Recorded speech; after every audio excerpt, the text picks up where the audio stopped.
वक्त किस नंबर 24। ये 5 जून की गर्म हफ्ज़दा रात थी। आज की रात हाले सुल्तान और उमर हयात के लिए कीमती थी। आज रात शाहताज कबीर के घर तकरीब थी। नदीम का बयान सुनने के बाद गो कि हाले के दिल में अब वैसी बदगुमानी नहीं रही थी, लेकिन अब भी दूर कहीं दिल को एक पुख्ता सबूत चाहिए था। वो जज की बेटी थी, कच्चे सबूतों को कहाँ मान सकती थी। आप तैयार हैं? हम लेट हो रहे हैं। वो अपने मोबाइल पे बटन दबाता हुआ हाले के कमरे की चौखट पे आकर रुका। उसने स्याह डिनर सूट पहन रखा था, माथे पे बिखरे बाल आज जल से पीछे को जमा रखे थे, कलाई में कीमती घड़ी और मैसूर कुन खुशबू में बसा हुआ। वो सिंघार मेज के सामने बैठी बाल ब्रश कर रही थी। भूरे बाल आज नीचे से कर्ल कर रखे थे। उमर उन बालों को देखे गया। वो उन बालों को तब से देखता आ रहा था जब उनका असल रंग स्याह था। तब ये बाल बहुत खूबसूरत हुआ करते थे, रेशमी चमकदार। कुछ अरसे से ये रूखे और बेरंग होते जा रहे थे, लेकिन उमर को ये आज भी पसंद थे। उसने अब हाले की आंखें देखी। ये आंखें एक मगनातीस की तरह उसे अपनी जानिब खींचती थी। कभी ये आंखें हंसती थी, लेकिन अब ये रुला देती थी, रोती थी। और जब हाले की आंख रोती थी, उमर के लिए सबसे बड़ा अजाब यही होता था। मैं तैयार हूँ, चलें। हाले अपने बैग में सामान डालते हुए कह रही थी। उसने गहरे नीले रंग का घुटनों तक आता पार्टी गाउन पहन रखा था, बाल खुले और हल्का मेकअप। उस पे सुबह की रोई रोई आंखें वो खूबसूरत लग रही थी, बहुत ज़्यादा खूबसूरत। उमर चल लम्हा मजीद उसको देखता रहा, फिर पलट गया। गाड़ी एक बार फिर कसर कबीर के सामने आकर रुकी थी। हाले जख्मी आंखों से उस शीशे वाले महल को देखे गई। अच्छी लग रही हैं। वो कसर को देख रही थी और उमर उसको, अगर तुम बदले में अपनी तारीफ़ सुनना चाहते हो तो मैं नहीं करूँगी। वो अभी कसर को देखती कह रही थी। उमर हौले से हंस दिया। गाल का गढ़ा वाजे हुआ। मुझे किसी कॉम्प्लीमेंट की ज़रूरत नहीं है, मैं अपने हुस्न के चर्चे सुनता रहता हूँ। वो शान बेनियाजी से बोला। हाले ने अब भी कसर से नज़र नहीं हटाई। क्या आप अब भी मुझसे बदगुमान हैं? अब क्या हाले ने गर्दन मोड़ी थी। सच कहूँ या झूठ? आपको झूठ बोलना नहीं आता। आप जब झूठ बोलती हैं तो अपनी उंगलियां चटकाने लग जाती हैं। सो मुझसे झूठ बोलने की कोशिश मत कीजिएगा। हाले चंद लम्हा उसको देखती रही, फिर एक गहरी सांस ली। मुझे तुम पे यकीन करने के लिए एक पुख्ता सबूत चाहिए। नदीम की गवाही मेरे लिए काफ़ी नहीं है। मैं जज की बेटी हूँ, आधे अधूरे सबूत नहीं मान सकती। मुझे मोटिव चाहिए, जो कि अब तक सिर्फ तुम्हारे मामले में मिला है। कोई और ऐसा क्यों करेगा? हम 4 बार मिले, इंतहाई महज़ब अंदाज से, अच्छे माहौल में। इन 4 मुलाकातों में आपको मोटिव कहाँ नज़र आया? हाले चंद सानिया उसको देखती रही। हम 5 बार मिले थे। उमर, क्या हमारी 5वीं मुलाकात तुम भूल गए हो? हमारी 5वीं मुलाकात में मोटिव था, वो ज़ोर देकर कह रही थी। मंजर बदला, वक्त ज़रा सा पीछे गया। हाले की निकाह के रोज़ उनकी 5वीं मुलाकात थी। हाले सुल्तान की गाड़ी उनके ख़ानदानी ज्वेलरी के शो रूम के बाहर खड़ी थी।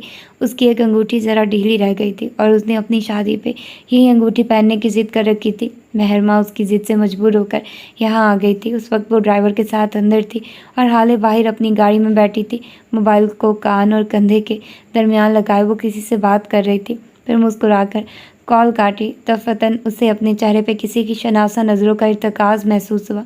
उसने आंखें उठाकर सामने देखा और फिर जैसे ठहर सी गई। वो उसे आज 10 दिन बाद देख रही थी। 15 अप्रैल के बाद 25 अप्रैल को। वो चंद लम्हे बगैर पलक झपके उसको देखती रही। वो भी गाड़ी के शीशे के पार से उसको देखता रहा। यकटिक पलक झपके बगैर वो कभी भी उसके सामने नज़र नहीं झुकाता था। वो हर दफ़ा उसकी आंखों में देखकर बात करता था, लेकिन न जाने क्यों कभी उसकी नज़र से कोई खौफ आया ही नहीं था। उसकी नज़र शफाफ थी। हाले की गोद में पड़ा उसका मोबाइल जो जो करने लगा था। उसने चौंक कर नज़रें फेरवी। गोद में पड़ा अपना मोबाइल देखा, फिर सामने अपने कान से मोबाइल लगाए उमर हयात को देखा। न जाने क्यों आज उसकी आंखों में शीशे के पार से भी कर्व भी नज़र आ रहा था। हाले ने मोबाइल उठाया, कॉल अटेंड करके कान से लगाया। हेलो। वो एक मोहताज सा हेलो था। Happy birthday. मोबाइल स्पीकर में उसकी गंभीर आवाज़ गूंजी। वो किसी को भी घंटों खुद को सुनने पे मजबूर कर सकता। हाले ने एतराफ़ किया। तुम्हें मेरा फ़ोन नंबर कहाँ से मिला और मेरी बर्थडे के बारे में कैसे मालूम हुआ? वह हैरान नहीं थी। न जाने क्यों वो उसकी पूरी सरारियत पे हैरान नहीं हुआ करती थी। मुझे तो ये भी मालूम है कि आज आपका निकाह है। किसी के प्रपोज़ल का जवाब दिए बगैर किसी और से शादी करना ये कहीं से महज़ बरकत नहीं है। वो बात करते हुए आगे आया था। अब वो गाड़ी के सामने वाले शीशे के सामने नहीं था, अब वो हाले की तरफ की खिड़की के पास खड़ा था। शीशे के पार भी हाले को उसकी आंखों के नीचे हल्के ज़ाहिर हुए थे। वो किसी शायर का गमगीन मसदा लग रहा था। मैंने अपना जवाब उसी दिन दे दिया था और मैंने आपसे खुद को वक्त देने का कहा था। आज इस वाक़ये को 10 दिन हो गए। मैं 10 साल मज़ीद इंतज़ार कर सकता हूँ। वो चंद लम्हों के लिए रुका। उन दोनों के दरमियान बस गाड़ी का शीशा था, लेकिन क्या वाकई उन दोनों के दरमियान गाड़ी का शीशा था? आप सफ़ीर से शादी मत करें प्लीज़, खुद को और इस ताल्लुक़ को वक्त दें। फिर भी अगर आपको लगे कि आप उसी से शादी करना चाहती हैं तो कर लीजिएगा, लेकिन इस वक्त नहीं। वो आपको हर्ट करेगा और आप हर्ट होंगी तो मुझे भी हर्ट होगा। न जाने क्यों हाले को उसकी आवाज़ बेबस लगी। तुम मेरे लिए इतने फ़िक्रमंद क्यों? मैं कोई 10 साल की बच्ची नहीं हूँ। आप उस रात मेरे लिए फ़िक्रमंद क्यों थी? वो तरकी बतरकी बोला। चंद पलों के लिए हाले को कुछ समझ नहीं आया। तुम तकलीफ़ में थे और मैं तुम्हें इस तरह नहीं देख सकती, और भला क्या वजह हो सकती है? हाले ने उससे ज़्यादा खुद को तसल्ली दी थी। जिस तरह आप उस दिन मेरी मदद करने से खुद को रोक नहीं सकी, उसी तरह मैं आपकी फ़िक्र करने से खुद को रोक नहीं सकता। मेहरमा और ड्राइवर सामने से आ रहे थे। तुम आखिर चाहते क्या हो? वो बेबस हुई। उमर ने शीशे के बाहर उसका हसीन चेहरा देखा। इस शादी को रोकना, काश मैं इस शादी को रोक सकता। मैंने अल्लाह से कभी कुछ नहीं मांगा, लेकिन आज मांगना चाह रहा हूँ। आज मैं अल्लाह से इस शादी का ना होना मांगता हूँ। वो कहकर रुका नहीं, मोबाइल कान से हटाया और लंबे लंबे डग भरता चला गया। हाले बस खाली खाली आंखों से उसको जाता देखती रही। लेकिन मैं उसी वक्त वहाँ से चला गया था। उसने कुछ कहना चाहा जब हाले ने उसकी बात काटी। हमें बहस नहीं करनी चाहिए, अंदर हमारी ज़्यादा ज़रूरत है। वो बोलकर गाड़ी का दरवाज़ा खोलने लगी। उमर गहरी सांस भरकर रह गया। ये पहन ले। उमर की आवाज़ पे उसका हाथ रुक गया। उसने उमर के हाथ की तरफ देखा। उसके पास एक उंगली जितनी मोटी हीरो की चेन थी और उसी चेन के साथ 2 छोटे छोटे टॉप्स। हाले का दिल धक से रह गया। ये वही सेट था जो उसने मुद्दत को दिया था। नहीं, ये उस सेट का साथी नहीं था, ये वही था। ये कहाँ से, कैसे मिला? वो मारे हैरत के बस इतना कह सकी। उमर हयात इतना बेगैरत नहीं हुआ कि उसकी बीवी को अपने किसी भी काम के लिए अपना जेवर बेचना पड़े। मैंने आपकी बात सुन ली थी और आपके मोबाइल से मुद्दत का नंबर ले भी लिया था। बस फिर क्या था, हमने डील कर ली। तुम्हें शर्म आनी चाहिए। तुमने मेरा मोबाइल मेरी इजाज़त के बगैर कैसे खोला? वो सख्त सदमे में थी। उमर ने कंधे झुकाए। अगर आपको लगता है आप मुझे शर्मिंदा कर सकती हैं तो आप गलत हैं। मेरी अम्मा कहती हैं जिस दिन उमर अपना कसूर मान लेगा उस दिन सूरज मगरिब से निकलेगा। आप वो सब छोड़िए, ये पहन लें। वो अब के नरमे से बोला। मुझे ये नहीं चाहिए, मैं ऐसे ही ठीक हूँ। हाले, आपकी पहचान हीरे हैं। आपकी क्लास के लोग आपको इनकी वजह से पहचानते हैं और ये कोई गलत बात नहीं है। हर इंसान किसी एक बात की वजह से जाना जाता है। जिस तरह मैं अपने दोस्तों में गाड़ियों की वजह से जाना जाता हूँ, ये बुरा नहीं है, ये बस है। हम लोग काफ़ी चीज़ों में अच्छे या बुरे होते हैं और लोगों की हम पे नज़र हमेशा रहती है। जब हमारी कोई चीज़ उन्हें अच्छी लगती है तो वो बता देते हैं, हम सुन लेते हैं। लेकिन अगर एक ही चीज़ की तारीफ़ हम एक से ज़ायद लोगों से सुन लें तब हम इस चीज़ पे तवज्जो देते हैं, बेहतर से बेहतरीन करते जाते हैं और फिर एक दिन वो हमारी पहचान बन जाती है। ज़रूरी नहीं है ये कोई अच्छी चीज़ हो या ये कोई बुरी चीज़ या आदत भी हो सकती है, लेकिन हीरे बुरे तो नहीं हैं। फिर इनको पहन लेने में क्या कबाहत है? हाले की पहचान, उसकी बातें हैं, हीरे नहीं। और मैं तुमसे ये नहीं लूँगी। वो कतई लहजे में कहती बाहर निकल गई। कहने को मैं शौहर हूँ, लेकिन मेरी एक नहीं सुनती। वो बुड़बुड़ाते हुए बाहर आया। उमर यार, कहाँ थे तुम? वो जैसे ही बाहर निकला एक शनासा आवाज़ उसके कानों से टकराई। उमर के साथ हाले भी रुकी। आवाज़ देने वाला एक वजीह मर्द था, 35 के करीब उम्र और निक से तैयार। वो करीब आकर उमर से बगल गिर हुआ, फिर उसकी गाड़ी को देखा। वाह, नई गाड़ी ली है। 3-4 माह पहले तो तुम एक और गाड़ी इस्तेमाल कर रहे थे। वो 27 से उमर की गाड़ी को देखता हुआ कह रहा था। गाड़ियों के मामले में तुमसे कोई नहीं जीत सकता, वो दिल से कह रहा था। उमर बस मुस्कुरा दिया। हाले कलसती रह गई। वो दोनों आगे बढ़ आए। दरवाजे पे एक कार दिखाया। उस्मान, उमर का ड्राइवर, दरवाजे पे अपने मालकिन का कार्ड दिखा रहा था। हाले की आंखों के आगे मंजर बदला था। स्याह कफ शर्ट वाला मर्द और ढीले जोड़े वाली लड़की सारा घर छान चुके थे, लेकिन उनको अपने काम की कोई चीज़ न मिली। दफतन उमर रुका। उसकी नज़र ड्राइंग रूम में मेज़ पे रखे कार्ड्स पे पड़ी। उसने मुड़कर हाले को देखा। क्या आपने कभी किसी दावत में खुद को खुद इनवाइट किया है? मैंने अपनी ज़िंदगी में इससे ज़्यादा 3rd क्लास हरकत कभी नहीं की, वो सदमे से बोली थी। उमर चंद कदम आगे गया, बगैर लिखे कार्ड्स में से एक कार्ड उठाया। उस पर कुछ लिखा और वापस हाले तक आया। आप इनवाइटेड है मिसेस हयात, एलीट क्लास की मगरूर लड़की ने बेख्तियार नज़ाकत से झुरझुरी लेते हुए कार का कोना पकड़ लिया, ऐसे जैसे कोई कचरे में फेंकने वाला शॉपर पकड़ता है। मंजर तहलील हुआ। वो अब उस कसर के दरवाजे पे खड़ी थी। उमर उसके साथ खड़ा था। उन दोनों को अंदर जाने की इजाज़त थी। वो उमर के साथ चलती अंदर दाखिल हुई। उसके साथ एक 25-26 साल लड़की भी अंदर दाखिल हुई। हाले को देखकर वो बेख्तियार मुस्कुराई। हाले सुल्तान, व्हाट अ प्लेजेंट सरप्राइज, वो दबे दबे जोश से चिल्लाए। हाले जो जवाबन हल्का सा मुस्कुराई। ये अमीरों की पार्टी थी, यहाँ उसे ऐसे ही लोग मिलेंगे जो उसके बाप को जानते होंगे, जो उसे जानते होंगे, जो उसकी फैमिली को जानते होंगे। वो एक उम्र इस सोसाइटी में मूव करती रही थी, इतना तो बनता था। वो लड़की आ गई, नज़ाकत से हाले के गाल से गाल टकराए, फिर उसी नज़ाकत से पीछे हुई। तुम्हें इतना अरसा बाद देखा, यकीन मानो मैं बहुत खुश हूँ, वो हाथ हिला हिला कर कह रही थी। बट वेट, हाले सुल्तान विदाउट डायमंड्स, ये मैं क्या देख रही हूँ? डोंट टेल मी तुम्हारा डैशिंग हस्बैंड तुम्हारा लाइफस्टाइल अफोर्ड नहीं कर सकता, वो कहते हुए हंस पड़ी। एक अदा से, एक शान बेनियाजी से उमर ने हाले को करवाली मेरी बेइज्जती वाली नज़रों से देखा था। लड़की को किसी ने बुलाया था। वो आगे बढ़ गई। हाले और उमर वहीं खड़े रह गए। अब के हाले का चेहरा मुख्तलिफ था। वो बुरी तरह झुंझलाई थी। उमर आगे आया, अपने कोट की जेब से टॉप्स निकाले। उसी वक्त आसमान में आतिशबाजी होने लगे। शायद केक काटा जा रहा था। उमर 2 कदम मज़ीद आगे आया, हाले के करीब रुका, एक टॉप्स हाथ में लिया और फिर ज़रा सा करीब और ज़रा सा झुक कर हाले के कान में डाल दिया। मजाल है जो कभी आप मेरी बात सुन लें, वो बुड़बड़ाया था। वो सांस रोक के शल सी खड़ी रही। उमर ने दूसरा टॉप्स हाथ में लिया और दूसरे कान में डाल दिया। आसमान में आतिशबाजी हो रही थी। लम्हे भर को सारा आसमान रोशन हो जाता और फिर अगले ही लम्हे तारीक हो जाता। कहा भी था आपको पहन ले, लेकिन नहीं, उमर की बात आप सुनती कहाँ हैं? वो उसके हाथ को ऊपर करके उसकी कलाई में नाजुक सा ब्रेसलेट पहना रहा था। वो अपने काम में इतना मसरूफ था कि हाले की अजीब सी नज़रों को देख भी ना सका। हाले का हाथ पकड़े खड़ा उमर हयात, आसमान में होती आतिशबाजी। ये मंजर इतना मुकम्मल था कि कहीं लोगों ने मुड़कर उन दोनों को देखा था, कहीं लोगों ने आसमान पे होती आतिशबाजी को छोड़कर उन दोनों को देखा था। एकदम हाले ने अपना हाथ खींच लिया। उसका चेहरा दहक रहा था। मुझसे दूर रहा करो उमर हयात, वो दबा दबा कर आई। तुम्हें कोई हक नहीं है कि तुम मेरे करीब रहो। मेरी बात आइंदा याद रखना, मुझसे दूर रहना, वो सख्ती से कहकर आगे बढ़ गई। लम्हों की फसूखेजी टूट गई थी। उमर को बेख्तियार शर्मिंदगी हुई। उसने क्या सोचकर ये हरकत की? ये क्या कर रहे थे तुम? लाना तो तुम पे। उसने खुद को डपटा, फिर सर झटकता हाले के पीछे गया। अब कि उसका चेहरा वो नहीं था जिसके साथ वो आया था। कसरे कबीर का उस वक्त किसी फिल्म का सेट लग रहा था। कबीर का लॉन उस वक्त खूबसूरत, शाहाना, आंखों को खैरा कर देने वाला। सारे लॉन में ज़रा ज़रा से फासले पर शाहाना मेज़ें सजी थी, स्याह मार्बल की लंबी मेज़ें। जो लोग उन मेज़ों के गिर्द खड़े थे, ये मेज़ें उनके सीनों तक आती थी। उमर और हाले भी ऐसी एक मेज़ के गिर्द खड़े आगे का प्लान डिस्कस कर रहे थे।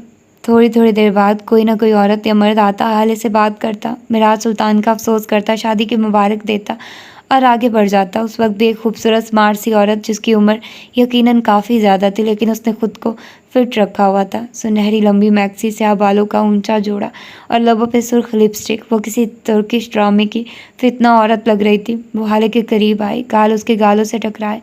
हाले जबरन मुस्कुराती रही। वो मिलकर अलग हुई तो उसकी नज़र हाले के गले में मौजूद चेन पे पड़ी। मानना पड़ेगा हाले, तुम आज इस पार्टी की सबसे हसीन औरत लग रही हो। तुम्हारे डायमंड्स, आह हाले, ये कितने खूबसूरत है। हाले बस मुस्कुराती रही। इस औरत को यहाँ खड़े देख दो। और औरतें और 3 मर्द उधर की जानिब लपके थे। हाले जानती थी वो यहाँ क्यों आ रहे हैं। हर कोई जानता था जरीन मालिक जिस किसी पार्टी में जाती है, वहाँ किसी न किसी का कोई ना कोई ऐप ज़रूर पकड़ लेती है। फिर या तो उस बारे में गॉसिप होती है या फिर मजाक उड़ता है। और आज उस महफिल में उन्होंने हाले को चुना था। ऐसे एक बात तो कहनी पड़ेगी, आज तुम्हारे हस्बैंड को देखकर यकीन आ ही गया, ये वाकई ऐसा मर्द है जिसके लिए घर से भागा जाए। बस मेरी कदर नहीं है, वो दिल में बोला। उसने कुछ कहना चाहा, फिर चुप कर गया। वो जानता था उस औरत ने ज़ख्मी शेरनी की कछाड़ में हाथ डाला है, अब अंजाम ज़रूर भुगतेगी। यू नो व्हाट, मैं तुम्हारी शादी पे आ नहीं सकी। सुना है जस्टिस मिराज पे गम सरवाइव नहीं कर सके। और वो तुम्हारा कज़न सफ़ीर, पुअर गाय, मुझे किसी ने बताया था वो बेचारा तो बिल्कुल तबाह हो गया था। पसंद की शादी ठीक है, लेकिन तुम्हें अपने ख़ानदान के बारे में सोचना चाहिए था बेटा। वो इतने अफसोस से कह रही थी जैसे उनको वाकई अफसोस हो, लेकिन उनको अफसोस नहीं था। आसपास खड़े लोगों ने तायद की थी, दबे दबे तबसरे, मलामती नज़रें। हाले एकदम खुलकर मुस्कुराई। मिसेज़ मालिक, आप सही कह रही हैं, पसंद की शादी ज़रूरी है, लेकिन ख़ानदान के बारे में सोच लेना चाहिए। वैसे मुदस्सर ज़रीन मालिक का बेटा ने अमेरिका में किसी 50 साला एथिस्ट मलहद औरत से शादी कर ली। और हाँ, आपके भाई वो किसी मजहबी जमात के रहनुमा हैं। उन्होंने आपसे इसी वजह से ताल्लुक़ तोड़ दिया था ना। सही कह रही हैं, शादी से पहले ख़ानदान का सोच लेना चाहिए। बस मुझसे भी मुदस्सिर भाई जैसी गलती हो गई। मजमे में दबी दबी सरगोशियाँ गूंजने लगी थी। ज़रीन का रंग बदला था। उमर खुलकर मुस्कुराया।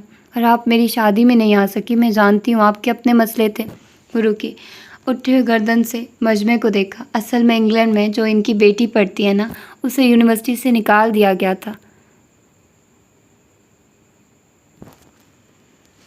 M I suppose to tell them? उसे क्यों निकाला गया? हाले ने मासूमियत से आंखें पटपटाई। ज़रीन मालिक के मानो चेहरे का सारा खून ही निचड़ गया था। मजमा दबी दबी हंसी हंसने लगा। ज़रीन मालिक उल्टे कदम पलटने लगी, लेकिन जब उनको हाले की आवाज़ सुनाई दी, आंटी वैसे हम अपना वलीमा प्लान कर रहे हैं, लेकिन आपके और अंकल के बगैर ये इवेंट कैसे मुमकिन है? जब अंकल जेल से निकल आए, please just let me know, okay? यह आखिरी बार था। कहीं लोगों ने अब के मुड़कर देखा। उन लोगों में इसहाक कबीर और शाहताज कबीर भी शामिल थी। ज़रीन मालिक नहीं मुड़ी, वो उसी मुर्दा चेहरे और मरे मरे कदमों से मुड़ गई। उमर हाले को देखकर मुस्कुराया। ये कहाँ से सीखा? हाले ने सर झटका। आधी जिंदगी मेकअप की दुकानों और फितना बूढ़ियों को देखते हुए गुजारी है। समझते क्या ये लोग मुझे? शायद इनको पता नहीं, हाले के पास डायमंड्स के अलावा भी एक चीज़ है जिसमें वो अच्छी है। उमर जानता था वो किस काम में अच्छी है। वो हाले थी। वो मुस्कुरा कर ऐसी बातें कर जाती थी कि अगले को रोना आ जाए। मेरी अम्मा जब मुझे किसी तकरीब में लेकर जाती थी तो वो बस एक ही बात कहती थी, हाले अपनी ज़बान बंद रखना। मैं जानती हूँ मुझे ऐसे जुमले और मायने खेज नज़रें एक अरसे तक बर्दाश्त करनी है, लेकिन जो मुझे ताने दे गिरबान उसका भी तो साफ़ होना। नाली के कीड़े गली की सफाई की बात करेंगे तो बुरा तो लगेगा। उसने एक अदा से बालों को पीछे किया था। एलीट क्लास की मगरूर लड़की। उमर हौले से बुड़बड़ाया, ये लड़की ये यहाँ क्या कर रही है? ताज, इसहाक कबीर दबा दबा घर आए थे। शाहताज ने उनका बाजू दबाया। मैं देख लूँगी, आप अंदर जाइए। वो अपनी दवा लें और अपनी दवा लें। अपनी बेटी की मौत के बाद वो हाई ब्लड प्रेशर के मरीज़ हो गए थे, लेकिन इसको बुलाया किसने? वो अब सख्त होते जा रहे थे। भाई मैं कह रही हूँ ना, आप अंदर जाइए, शाहताज देख लेगी। शाहताज ने इत्मीनान से कहा। इसहाक एक दो लम्हा उसको देखते रहे, फिर पलट गए। शाहताज कबीर एक 40-42 साल की फिट खूबसूरत औरत थी। गोरा रंग, लंबे स्याह बाल, उठी हुई नाक और सबसे ज़्यादा खूबसूरत उसकी आंखें थी, भूरी हसीन आंखें। क्या तुम्हें बुरी आंखों से कुछ याद आया? आज उसने सब साड़ी पहन रखी थी, हाफ ब्लाउज, बाजू नदारुद, सुर्ख लिपस्टिक से सजे उसके होंठ, गर्दन, उंगलियों में पहने कीमती यूनिक डायमंड्स। वो खूबसूरत लग रही थी। कदम कदम चलती वो हाले और उमर की मेज़ के करीब आकर रुके। हाले मिराज सुल्तान, मेरा नहीं ख्याल कि मेरी इनवाइट लिस्ट में आपका या आपके शौहर का नाम शामिल था। वो मुस्कुरा कर कह रही थी। तराफ में खड़े लोग उनको देख रहे थे। ये वही लड़की थी जिसके बाप ने इसहाक कबीर की इकलौती औलाद को सजाए मौत सुनाई थी। ये मेरे साथ है, मैं तो इनवाइटेड हूँ ना। एकदम एक शनासा आवाज़ पे शाहताज मुड़ी थी। सुरमई डिनर सूट में मलबूस हारून शाहिद उनके अनकम में खड़ा था। उसके साथ एक सावले चेहरे वाली लड़की भी थी, सुर्ख प्लेन साड़ी जिसके बाजू कोहनियों तक आते थे, कानों में डायमंड इयररिंग्स पहन, छोटे बालों का जूड़ा बनाए, हल्के से मेकअप में। आज वो हसीन से ज़्यादा हसीन लग रही थी। शाहताज जबरन मुस्कुराई। आपने मेरे कार्ड पे बमा एहलो अयाल लिखा था। हाले सुल्तान मेरी कज़न है और उमर हयात उनके शौहर। ये मेरी फैमिली हुए। क्या मैं अपनी फैमिली को साथ नहीं ला सकता? वो शाहताज की आंखों में देखते हुए ऐसी संजीदगी से कह रहा था कि उन दोनों ने रुककर हारून को देखा। ठीक है, अगर आपको पुरानी दुश्मनी निभानी है तो फिर नई दोस्ती को भी भूल जाइए। मैं अपने पापा से बात कर लेता हूँ। चलो उमर, हाले हम जा रहे हैं। शाहताज को कुछ ना बोलते देख हारून बोल पड़ा। हारून बेटे काम डाउन, तुम्हारे डैड आउट ऑफ सिटी हैं, उनको क्यों डिस्टर्ब कर रहे हो? ये तुम्हारा घर है, चाहे तुम सारा शहर ले आओ, शाहताज आंटी कुछ नहीं कहेंगी। ओके, वो नरमी और मोहब्बत से कहती आगे आए। हारून शाहिद के बाप के साथ उसके 1000 काम थे, वो इस ताल्लुक़ को ख़राब नहीं कर सकती थी। वैसे मैं अकेली इन बोरिंग मेहमानों से मिलते मिलते थक गई हूँ, क्या तुम कुछ देर के लिए मुझे कंपनी दोगे? यकीन मानो मैं तुम्हें बोर नहीं करूँगी। वो आगे आई, हारून के बाजू में अपना बाजू डाला, मुस्कारे लगी आंखों से उसे देखा। हारून श्योर कहते हुए उसके साथ आगे बढ़ गया। हाले कुछ कहने लगी थी, जब उसे अपने पैर पे कुछ महसूस हुआ उसने बदक कर दूर हटना चाहा, लेकिन फिर रुक गई। वो घास थी। क्या हुआ? क्या फिर से आ गया वो? उमर हाले के कान के पास झुका। उमर मुस्कुरा रहा था, जबकि हाले कल्स कर रह गई। मंजर तब्दील हो गया। वो दोनों फिर से 1 हफ्ता पहले की शाम में दाखिल हो गए। क्या तुम दोनों को कुछ मिला? हारून ने उमर को देखते हुए पूछा। पूरा घर छान मारा, मजाल है जो कोई सबूत मिला। लैल कोफत से कह रही थी। मिस लैल, वो ऊपर वाला कमरा रह गया है, हमें वहाँ चेक करना चाहिए था। आपसे ये आप क्या लगा रखी है? तुमसे 1-2 साल तो छोटी हूँ मैं। उम्र क्या है तुम्हारी? वो तब भी तो गई थी। मैं 24 साल का हूँ। और आप? लैल ने खफ़त से गर्दन मोड़ ली। मैं 25 की हूँ, उसने जैसे खुद को यकीन दिलाया। लैल, उमर ने तनबीह अंदाज में उसे पुकारा। अच्छा ठीक है, 26 साल की हूँ, मान लिया। लैल, उमर ने एक बार फिर पुकारा। अच्छा 27, बस 27 की हूँ मैं। लैल, अब के उमर ने ज़रा ज़ोर से पुकारा। क्या लैल? लैल, हाँ क्या है? हाँ ठीक है, 28 साल की हूँ मैं, अब इससे एक दिन भी आगे नहीं बढ़ाऊँगी। वो लट मार अंदाज में कहती आगे बढ़ गई। हारून मुस्कुराते हुए उसके पीछे गया था। उसी वक्त शाहताज की गाड़ी अंदर आई। हारून और लैल ने देख लिया था। मैरोना उनके करीब थी, सो उसने उनको इशारे से अंदर बुला लिया। उमर को एक तरफ हो जाने का इशारा किया। उमर ने ना यहाँ देखा ना वहाँ। उसने फ़ौरन हाले की कलाई पकड़ी और बैक यार्ड की तरफ जाने वाले दरवाजे से अंदर चला गया। ये छोटा सा कोठरी नुमा कमरा था। ये घर की पिछली तरफ बना था। शायद माली यहाँ अपना सामान रखा करता था। बस यहाँ एक वाहिद रोशनी वही थी जो उस पीले जर्द बल्ब की थी। शाहताज अंदर जाने की बजाय उसी तरफ आ रही थी। उमर को उसके कदमों की चाप करीब आती सुनाई दे रही थी। वो उस कोठरी में छुपने की जगह ढूंढ रहा था, जबकि हाले चल खड़ी थी। वो कभी भी कोई रिएक्शन नहीं देती थी, ये उसकी आदत थी। शाहताज के कदम दरवाजे के बाहर आकर रुके। उसी वक्त हाले को अपने पैरों के करीब एक सुर्ख बला नजर आई। और वो सुर्ख बला कौन थी? काकरोच। वो एक छोटा मोटा ताज़ा काकरोच था। हाले ने ज़ोरदार चीख मारनी चाहिए, लेकिन उसकी आवाज़ हलक में घुट कर रह गई। उमर ने अपना बाहरी हाथ उसके मुंह पे रख लिया था। हाले बेदम सी हो गई। वो काकरोच चलते हुए आया और हाले के पैर पे बैठ गया। उसे लगा था वो मर जाएगी, कम अज़ कम आज के बाद वो ज़िंदा नहीं रह सकेगी। उसने अपना पैर हिलाना चाहा, लेकिन उमर ने उसकी कोशिश नाकाम कर दी। उसने हाले के जूतों वाले पैर पे अपना जॉगर रखा और काकरोच को नीचे गिराया। वो जैसे ही नीचे गिरा, उमर ने अपने जॉगर से उसको पूरी तरह मसल दिया। हाले ने कराहियत से आंखें बंद कर ली। क्या इससे बुरा कुछ हो सकता था? नहीं, इससे बुरा कुछ नहीं हो सकता था। शाहताज के कदमों की चाप अब दूर हो जाती गई, यहाँ तक कि वो मासूम ही हो गई। उमर ने हाले के चेहरे से हाथ हटा लिया। वो अब भी शल थी। मुझे नहीं पता था आप काकरोच से डरती होंगी, उमर अफसोस से कह रहा था। हाले ने साकित नज़रों से उसको देखा और गर्दन कड़ा ली। मैं डरती नहीं हूँ, मुझे बस उससे कराहियत आती है। क्या तुम्हें नहीं आती? वो चेहरे पे हाथ फेरती बामुश्किल बोल सकी। नहीं, मुझे क्यों कराहियत आएगी?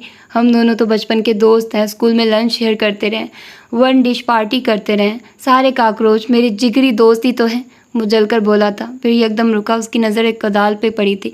उस पर घास और गीली मिट्टी लगी थी, लेकिन घर का लॉन तो वो पूरा का पूरा छान मार कर आया था। वहाँ तो खुदाई के कोई आसार नहीं थे, और ये कमरा घर के लॉन से काफ़ी दूर था। क्या माली रोज़ इतनी दूर से ये कदाल लेने आता था होगा? शायद वो ये कदाल पिछले लॉन में इस्तेमाल करता। लेकिन एक मिनट, पिछले लॉन में तो माही की कब्र बनी थी, वहाँ उन सब चीज़ों की क्या ज़रूरत? उसके जहन में एकदम कुछ क्लिक हुआ था। उमर मुस्कुराया था, वही मखसूस मुस्कुराहट जो किसी को तबाह करते वक्त वो अपने लबों पे सजा लेता था। उमर हयात, कितने अरसे बाद तुम नज़र आए हो, कैसे हो? उमर इस आवाज़ पे वापस हाल में आया था। उसके सामने कोई 27-28 साल मर्द खड़ा था, भूरे डिनर सूट में मलबूस, मुनासिब नकुश वाला मर्द। उमर ने हाथ का पंजा उससे मिलाया। उमर चंद मिनटों से बात करता रहा, हाले का तारुफ करवाया। मतलब आखिर वो मर्द मुद्दे पे आया। यार, मैं नई गाड़ी ख़रीदना चाह रहा हूँ, लेकिन ज़ाहिर है तुमसे मशवरा किए बगैर कैसे ख़रीद सकता हूँ। तुम बताओ क्या ख़रीदूँ? वैसे मेरी पिछली गाड़ी को मैं 4 बार ठीक करवा चुका हूँ, समझ नहीं आ रही उसके लॉक के साथ मसला क्या है। तुम एक बार देख लोगे प्लीज़? वो उमर का कॉलेज फेलो था। हाले ने उसकी तस्वीर उमर के घर पे देख रखे थे, लेकिन वो एक जगह अटक कर रह गई। गाड़ी का लॉक। उमर अब उस आदमी से कुछ कह रहा था, लेकिन हाले नहीं सुन रही थी, वो कुछ और सुन रही थी। शाहताज अंदर अपने कमरे में जा चुकी थी। मैडोना ने उन चारों को इवेंट ऑर्गेनाइज़र के तौर पे सारे स्टाफ से मुतारिफ़ करवाया था। चूँकि उनके चेहरों पे मास्क थे, सो कोई उन्हें पहचान ना सका। अब वो उन चारों को बाहर तक छोड़ने आई थी। उसके अंदाज में अगर कुछ था तो बस अकीदत थी। वो चारों गाड़ी में बैठकर अभी ज़रा आगे गए ही थे कि दफ़तन उमर को कुछ याद आया। मैं अपना मोबाइल वहीं भूल आया हूँ। शिट, वो झुंझलाहट से बोला था। गाड़ी एक तरफ रोक दी। वो अभी घर से ज़्यादा दूर नहीं गए थे। मैं वापस जा रहा हूँ, 10 मिनट तक वापस आ जाऊँगा। हारून, तुम मेरे साथ आओ, वो गाड़ी से निकलते हुए बोला। हारून उसके साथ बाहर आया था। हाले अपने मोबाइल पर टाइपिंग कर रही थी। उसने सर नहीं उठाया। उमर गाड़ी के शीशे पे झुका। हाले, मैं थोड़ी देर तक आ जाऊँगा, ओके? हाले उसको एज इफ़ आई केयर वाली नज़रों से देखा था। लहर को कोई कॉल आ गई थी। वो बाहर निकल आए और सड़क पे यहाँ से वहाँ चक्कर लगाते हुए कॉल पे बात करने लगी थी। उमर ने जाते जाते बेध्यानी में गाड़ी लॉक कर दी। हाले अंदर बैठी रह गई। थोड़ी देर गुजरी। एकदम उसको घुटन का एहसास हुआ। अंधेरा, खौफ, सांस न ले पाना, घबराहट। हाले के चेहरे के तासुरात बदले थे। एकदम उसका चेहरा खौफ से सफ़ेद पड़ने लग गया था। उसके हाथ कांपने लग गए थे। उसे सांस नहीं आ रहा था। दिन की रोशनी में गाड़ी में बैठी हाले को बस खूब अंधेरा नज़र आ रहा था। उसने आंखें बंद कर ली। खौफ से, वहशत से उसकी आंखों के आगे एक 12 साल की बच्ची थी, जिसके गुलाबी चेहरे पे आंसुओं के निशान थे। वो बुरी तरह अपनी क्लासरूम का दरवाज़ा बजा रही थी, रो रही थी, काँप रही थी। उसके आगे एक 22 साला लड़की थी। मंजर टूट रहे थे। एक लम्हा को उसके आगे 12 साला लड़की का चेहरा आ जाता। अगले लम्हे गाड़ी में बंद 22 साला लड़की का चेहरा। मंजर गड़बड़ हो रहे थे। खौफ बढ़ता जा रहा था। पसीने से उसका सारा जिस्म भीगता जा रहा था। दरवाज़ा खोलो, मैं दरवाज़ा खोलो, वो पसीने से शराबुर मतविश अंदाज में चिल्लाए। मैम, दरवाज़ा खोलिए, प्लीज़ दरवाज़ा खोलें, मैं आइंदा ऐसा नहीं करूँगी, यहाँ अंधेरा है, दरवाज़ा खोलिए मैम प्लीज़। वो बुरी तरह रो रही थी, चीख रही थी।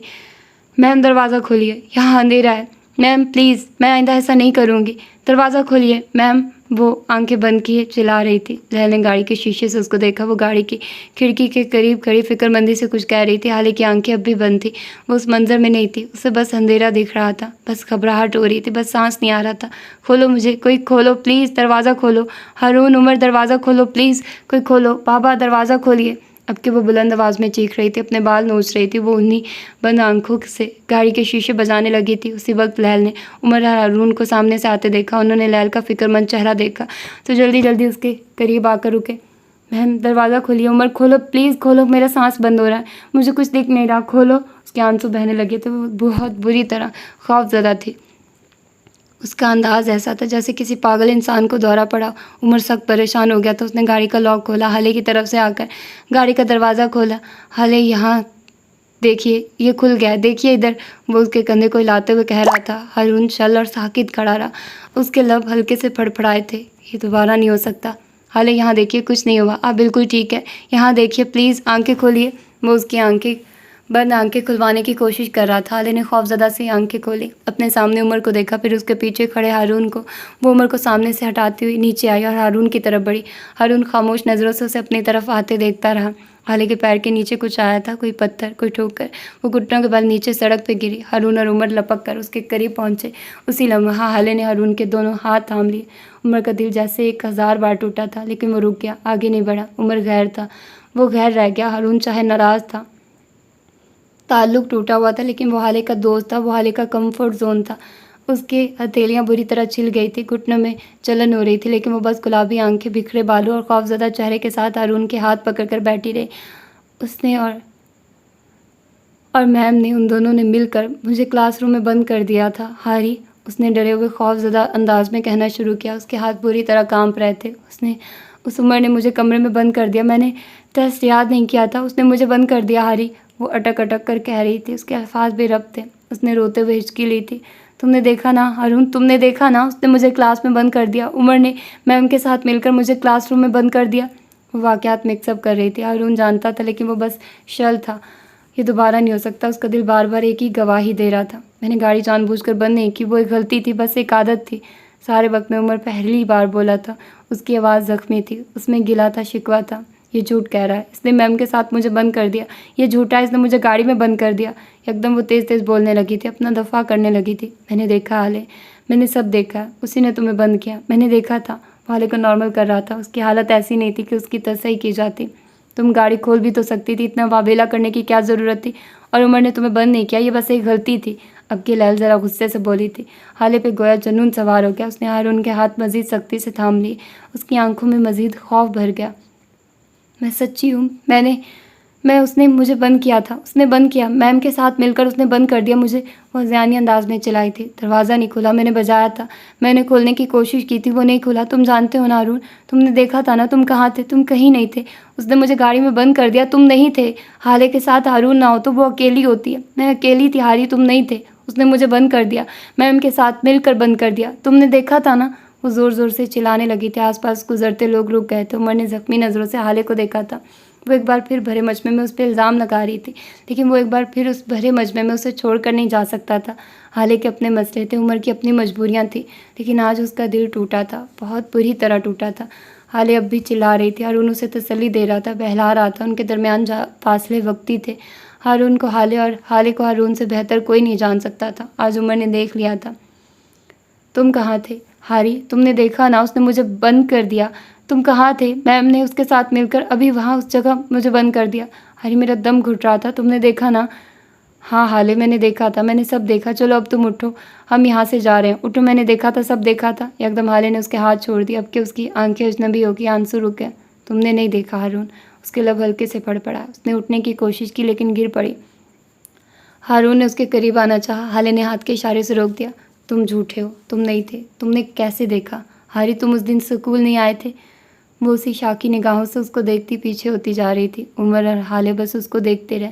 तुम नहीं थे, कोई नहीं था। हाले अकेली थी, हर दफ़ा अकेली थी। तुमने नहीं देखा, तुम नहीं थे वहाँ। वो बुड़बुड़ाते हुए पीछे जा रही थी। मजमा छटने लगा था। हारून वहीं खड़ा दुख से उसे देखता रहा। वो हाल में वापस आ चुकी थी और यहाँ कोई भी उसका अपना नहीं था, और यहाँ कोई उसका अपना नहीं था। ऐसा हाले को लगता था। भाभी, आप और उमर हमारे घर आइए ना, कभी हमें बहुत खुशी होगी। उमर के साथ खड़ा मर्द उससे कह रहा था। हाले ने खाली खाली निगाहों से उसको देखा था, फिर जी ज़रूर कहते गर्दन मोड़ ली। वो हाथ में मुड़ गया। हाले अब भी कहीं दूर कुछ देख रही थी। आपको नहीं लगता इस पार्टी को अब ख़त्म हो जाना चाहिए? मैं बोर हो रहा हूँ। उमर उसके कान के पास झुका था। हाले ने गायब दिमागी से इस बात में सर हिला दिया था। उसी वक्त हारून और लैल भी उनके मेज़ के गर्द आकर खड़े हुए। सुनो, मैं कैसी लग रही हूँ? लैल हारून के कान के पास झुकी। हारून ने एक सादा सी नज़र उस पर डाली। अच्छी लग रही हो। लैल ने मुंह के जाविये बिगाड़ लिया। बस सिर्फ अच्छी, अमीर नहीं लग रही क्या? मैं भी सोचूं, वो सुर्ख मैक्सी वाली बुढ़िया मुझे क्यों देख रही थी? वैसे आज तुम्हारी ज़रूरत नहीं थी यहाँ, उमर ने उसको देखते हुए कहा था। लैल हंसबे तवक्को भड़क गई। हाँ, तुम तो चाहते ही नहीं हो कि मैं भी कभी किसी लड़की की तरह तैयार होकर मेकअप करके किसी शहाना पार्टी में आऊँ। कितना जलते हो तुम मुझसे। वो तो मुझे तो हारून ले आया, वरना तुम तो यहाँ अकेले एंजॉय करने का प्लान लेकर आए थे। वो जले कटे लहजे में कह रही थी। मैं तुम्हें इसलिए नहीं ला रहा था क्योंकि तुम अमीर नहीं लगती। तुम चाहे कुछ भी कर लो, मेकअप लगा लो या डायमंड्स पहन लो, रहोगी गरीब ही। अब भी ऐसा लग रहा है जैसे शानों को तैयार करके साथ ले आए हम। लैल के सारे बदन में जैसे शरारे दौड़ गए। खुदा की कसम अल्फा, मुझे अगर हाले के बेवा होने का ख्याल ना होता तो आज मैं तुम्हें अपने हाथों से मार देती। वो दबा दबा कर आई थी। हारून उसके चेहरे को देखते हुए किसी और मंजर में चला गया, कोई हफ्ता भर पहले किसी और शाम में। तुम्हें पता है जौजा को इस फादर के बारे में सारी मालूमात कहाँ से मिली? लैल हारून के सामने कॉफ़ी रखते हुए कह रही थी। उसने मेरे ही एक साथी से सारी मालूमात निकलवाई, और तो और उसका नंबर भी मेरे ही मोबाइल से निकाला। ठीक कहता था अल्फा, मासूम नहीं है वो। लैल कानों को हाथ लगाते हुए कह रही थी। तो फिर आप छोड़ दें, उसका काम ना करें। वो मोबाइल को देखते हुए कह रहा था। छोड़ ही ना दो, वो जलकर बोली। हारून ने बटन दबाकर मोबाइल की स्क्रीन तारीक कर दी। अब वो सीधा होकर बैठा, गौर से लैल को का चेहरा देखा। आप ये सब क्यों कर रही हैं? क्योंकि ये मेरा काम है, वो मुझे पे करती है। क्या चाहते हो, काम छोड़ दूँ? फिर क्या करूँगी? मुझे सच बताइए लैल, मैं जानता हूँ वजह ये नहीं है। आप उसकी खातिर खुद को गैर महफूज नहीं कर सकती। आप उसके काम के लिए दिन रात एक नहीं कर सकती, यहाँ तक कि उसको उसके डॉज के लिए भी माफ़ कर देना। उमर ने मुझे आपके बारे में जो कुछ बताया उसके हिसाब से आपका ये रूप बिल्कुल मुख्तलिफ है। वो बोलकर खामोश हुआ। लैल चंद लम्हा उसको देखती रही। एकदम उसकी आंखें गुलाबी पड़ने लगी, सबसे आंसुओं के ज़ोर से। मैं उसके लिए इससे ज़्यादा कर सकती हूँ क्योंकि वो महराज बाबा की बेटी है। मुझे ऐसे बहुत तकलीफ़ से बोली थी। वो हमें नहीं जानती लेकिन हम उसे जानते हैं। जो बच्चे जब बच्चे थे तब से, जब से होश संभाला तब से मिराज बाबा हमसे हर वक्त उसकी बातें करते थे। हाले हमारी गायबाना फेरी टेल की शहज़ादी थी। जिन लोगों ने मिराज बाबा को हमसे दूर किया, उनकी बर्बादी देखने के लिए अगर मुझे खुद को भी बर्बाद करना पड़ा तो मैं कर दूँगी। उसके लहजे में नफ़रत दर आई। उसने बड़ी बड़ी नम आंखें उठाकर हारून को देखा। तुम्हें पता है, हम सारे बच्चे जो हेवन में रहते थे, हम सब आज भी मिराज बाबा से जुड़े हुए थे। हर संडे विद अपनी डायरी और अपना मोबाइल लेके बैठते थे और हेवन से चले जाने वाले सारे बच्चों को एक 5 मिनट कॉल करते थे। गुरु की आंसू बेख्तियार उसकी आंखों से बह निकले। हम सब बच्चे हर हफ्ते उस 5 मिनट का इंतज़ार करते थे। फिर हम उन 5 मिनट में उनको अपना सारा अहवाल बताते थे, कोई गम, कोई खुशी। फिर अगर कोई सीरियस मसला होता तो मिराज बाबा हमारे लिए वक्त निकालते थे और हमसे मिलने आते थे।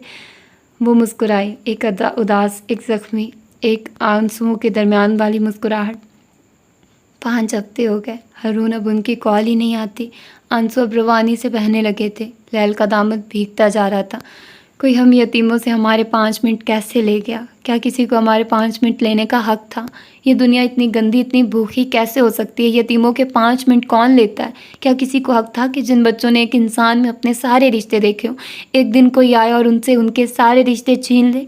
आंसू टप टप गिरते जा रहे थे। उसकी आवाज़ कांपती जा रही थी। हारून रंजीदगी से उसको देखता रहा। मैं किसी के लिए कुछ नहीं कर रही, न कर सकती हूँ, लेकिन जिन लोगों ने हमसे हमारे 5 मिनट ले लिए, मैं उनको ऐसी सज़ा दूंगी कि 50 साल याद रखें। मैं एक एक को बताऊंगी कि एक यतीम से उसका कुछ भी छीन लेना कितना बुरा होता है। मैं एक एक को बताऊंगी कि किसी के 5 मिनट लेने का अजाब क्या होता है। उसने अपने आंसू साफ किए थे। अब उसकी आंखें सपाट हो गई।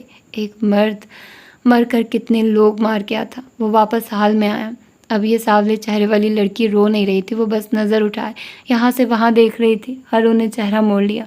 खाना लग गया था। मुअद्दिब, ट्रेंड वेटर्स मेहमानों को शाइस्तगी से डिनर टेबल की तरफ लेकर जा रहे थे। कसरे कबीर के लॉन में ताहदे निगाह 3 लंबी लंबी टेबल्स लगाई गई थी। शाहाना मेज़ें, लजीज खाने, चमचों और कांटों की आवाज़ें, मधम मौसीकी, हल्की फुल्की सरगोशियाँ, हंसते मुस्कुराते लोग। ऐसे में एक लंबी मेज़ की सरबराही कुर्सी पे बैठी शाहताज कबीर और उसकी दाएं तरफ बैठा हमज़ा शाहनवाज़। वो बार बार नज़र उठाकर शाहताज को देखता था और मुस्कुरा देता था। शाहताज काफ़ी बार ये नोट कर चुकी थी और मज़ीद उससे ये बर्दाश्त ना हुआ। वो मुस्कुराते हुए उसके करीब झुकी। हमज़ा शाहनवाज़, अगर आपको लगता है कि न्यूज़ चैनल्स पे चलती वो ख़बरें सच हो सकती हैं तो आप गलत हैं। बेहतर होगा कि अपनी नज़रों का ज़ाविया बदल लीजिए। उसके होंठों की मुस्कुराहट कायम थी, अलबत्ता अंदाज़ ज़रा सख्त था। हमज़ा मुस्कुराया। उम्मीद पे तो दुनिया कायम है शाहताज, आप मुझसे उम्मीद नहीं छीन सकती। और रही बात नज़रों की, तो इन नज़रों को खूबसूरत चीज़ें देखने की आदत है, इसमें भला मेरा क्या कसूर? वो उसी दिलकशी से बोला था। शाहताज ने जब्त करना चाहा। वो दुनिया जहाँ की फ्रॉड और करप्ट औरत मोहब्बत में सच्ची और खरी थी। नदीम के अलावा उसने किसी और का सोचा तक नहीं था। उसी वक्त शाहताज ने उमर हयात को अपनी जानिब आते देखा। शाहताज ने नज़रें मुड़कर देखना चाहा। हारून, शाहिद और हाले और लैल एक मेज़ पे बैठे थे। ये उस तरफ क्यों आ रहा था? कई लोगों ने मुड़ मुड़ कर उसको देखा था। उसकी बीवी का ख़ानदान आजकल खबरों की जद में रहता था। यह आदमी खुद भी कई दिन टॉप ट्रेंड रहा था, क्योंकि उनमें से कोई भी स्टेन नहीं था, लेकिन ऐसा फैलाया हुआ कचरा किसी को नहीं दिखता। शाहताज उमर को देखते हुए उठ खड़ी हुई। वो उनके करीब आकर रुका। मैंने आपके घर की बहुत तारीफ़ सुन रखी है, क्या आप मुझे अंदर से इसकी खूबसूरती नहीं दिखाएंगी? करीब से, वो मुस्कुराकर कह रहा था। शाहताज को कुछ न बोलते देख वो एक पल को रुका। मैं आपके ब्लैक यार्ड की खूबसूरती के बारे में भी कुछ कहना चाहता हूँ। आप ये तारीफ़ अंदर चलकर सुनना चाहेंगी या फिर? वो रुका।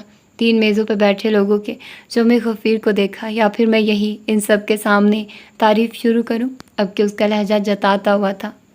बैक यार्ड के जिक्र पे शाहताज का सांस तक रुक गया, लेकिन वो अच्छी अदाकारा थी, सो मुस्कुराती रही। अब हाले और हारून भी उनके करीब आ चुके थे। शाहताज गर्दन कड़ाए हुए लोगों की जानिब मुड़ी। तवज्जो दीजिएगा प्लीज़, शाहताज ने बुलंद आवाज़ में सबको अपनी जानिब मुतवज्जो किया। लोग जो उनको ना देखने की अदाकारी कर रहे थे अब गर्दन उठाए दिलचस्पी से उनको देखने लगे। हारून, शाहिद, ये मेरे बच्चों की तरह है। वो हारून के बाजू में बाजू डाले लोगों से मुखातिब थी। और उमर हयात, उसने आगे बढ़कर दूसरा बाजू उमर के बाजू में डाल दिया। खुदा का खौफ करो बीबी, मैं शादीशुदा हूँ। उमर दिल में बड़बड़ाया। उमर हयात, हारून की फैमिली मतलब मेरी भी फैमिली है। हारून और उमर मेरे दिमाग का बनाया हुआ कसरे कबीर अंदर से देखना चाहते हैं। और मैंने अपनी ज़िंदगी में एक बात सीखी है, हैंडसम मर्दों को किसी बात के लिए इनकार नहीं करते। वो बोलते हुए हंस पड़ी थी। मेज़ के गिर्द बैठे लोग भी मुस्कुराए थे। मैं थोड़ी देर में आप सबको ज्वाइन करती हूँ, तब तक मुझे मिस कीजिएगा, वो अपने सहर फूंकने वाले लहजे में बोलती। हारून और उमर के बाजू में बाजू डाले आगे बढ़ती गई। हाले और लैल उनके साथ साथ चल रही थी। अब कि उसका चेहरा मुख्तलिफ था, उस पर दबा दबा गुस्सा था। लाउंज में आकर उसने एक झटके से उनका बाजू छोड़ा था। हारून बच्चे, ये सब क्या है? तुम पहले इन लोगों को बगैर इनविटेशन के मेरी पार्टी में ले आए और अब ये मुझे थ्रेट कर रहा है। तुम्हें लगता है तुम्हारी आंटी ये सलूक डिज़र्व करती है? उसने वहाँ मुश्किल अपना लहजा नॉर्मल रखा हुआ था।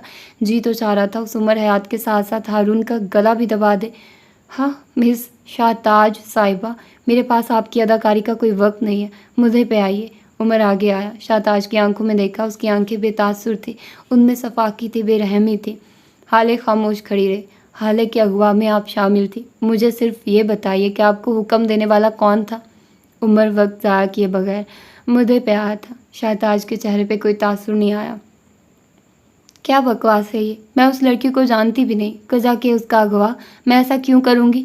जवाब तो मुझे तुम लोगों से लेना चाहिए। मेरी मासूम बच्ची को फांसी चढ़ा दिया, रहम नहीं आया उसके बाप को वहाँ। उसकी आपकी बच्ची मासूम नहीं, कातला थी। शाहताज, इस मसले को वहीं छोड़ दे, हम वहाँ नहीं जा रहे। मैं एक सीधी सीधी बात पूछ रहा हूँ, आपके ऊपर कौन है? उमर का लहजा नॉर्मल था, लेकिन शाहताज तो जैसे भड़क उठी। क्यों छोड़ दूँ? हाँ, हमारा खून खून नहीं है क्या? हमारी बच्ची मासूम थी नहीं थी क्या? और एक और बात, उसने कत्ल नहीं किया था, उसे ट्रैप किया गया था, वो मासूम थी। मेरी बच्ची मासूम थी। तुम्हारे बाप ने गलत फैसला किया। उसे तहकीक करनी चाहिए थी। उसे कोई हक नहीं था कि वो 3 पेशियों के अंदर अंदर हमारी बच्ची को सज़ा दे दे। मेरी बच्ची मासूम थी, उसने कत्ल नहीं किया था। तुम्हारे बाप ने गलत फैसला किया था, वो ज़ियानी अंदाज में चिल्ला रही थी।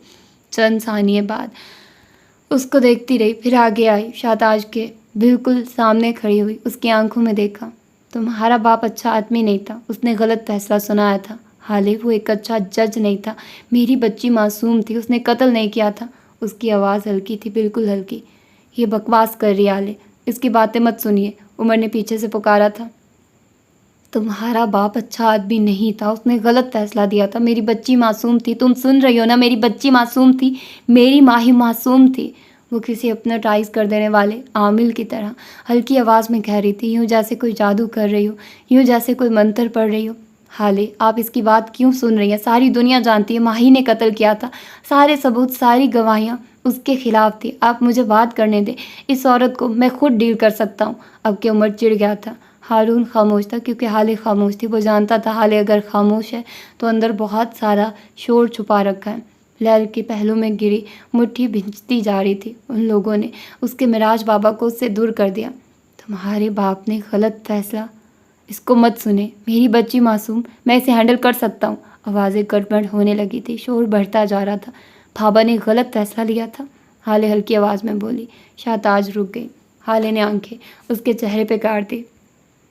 मैंने आंखें उसके चेहरे पे गाड़ दी। माही कातिल नहीं थी, आप सही कह रही हैं, वो फैसला गलत था, आप सही कह रही हैं। हाले, आप। उमर आगे आया, हाले ने उसको रोक दिया। कातिल माही नहीं थी, माही मासूम थी, फैसला गलत था क्योंकि कत्ल आपने किया था। अल्फाज थे कि सीसा। शाहताज को अपने कान जलते महसूस हुए। उमर अपनी जगह सुन्न हो गया। हारून शल था। लहर की भिंचती हुई मुट्ठी खुल गई। वो एक लम्हे को सारी दुनिया खामोश हो गई। सारी दुनिया में बस एक ही आवाज़ थी, हाले सुल्तान की आवाज़। वो कहे जा रही थी, बाबा ने सबूतों की बिना पे फैसला सुनाया और सबूत माही के खिलाफ थे, लेकिन दर हकीकत इस कत्ल के पीछे आप थी। माही का ताल्लुक कोई टॉक्सिक ताल्लुक नहीं था। हाले बोल रही थी और शाहताज सांस लिए बगैर सुन रही थी। उसकी ज़बान तालू से चिपक गई थी। इन दोनों का ताल्लुक ग्रो कर रहा था। वो दोनों शादी करने वाले थे, लेकिन आपसे ये बर्दाश्त ना हो सका।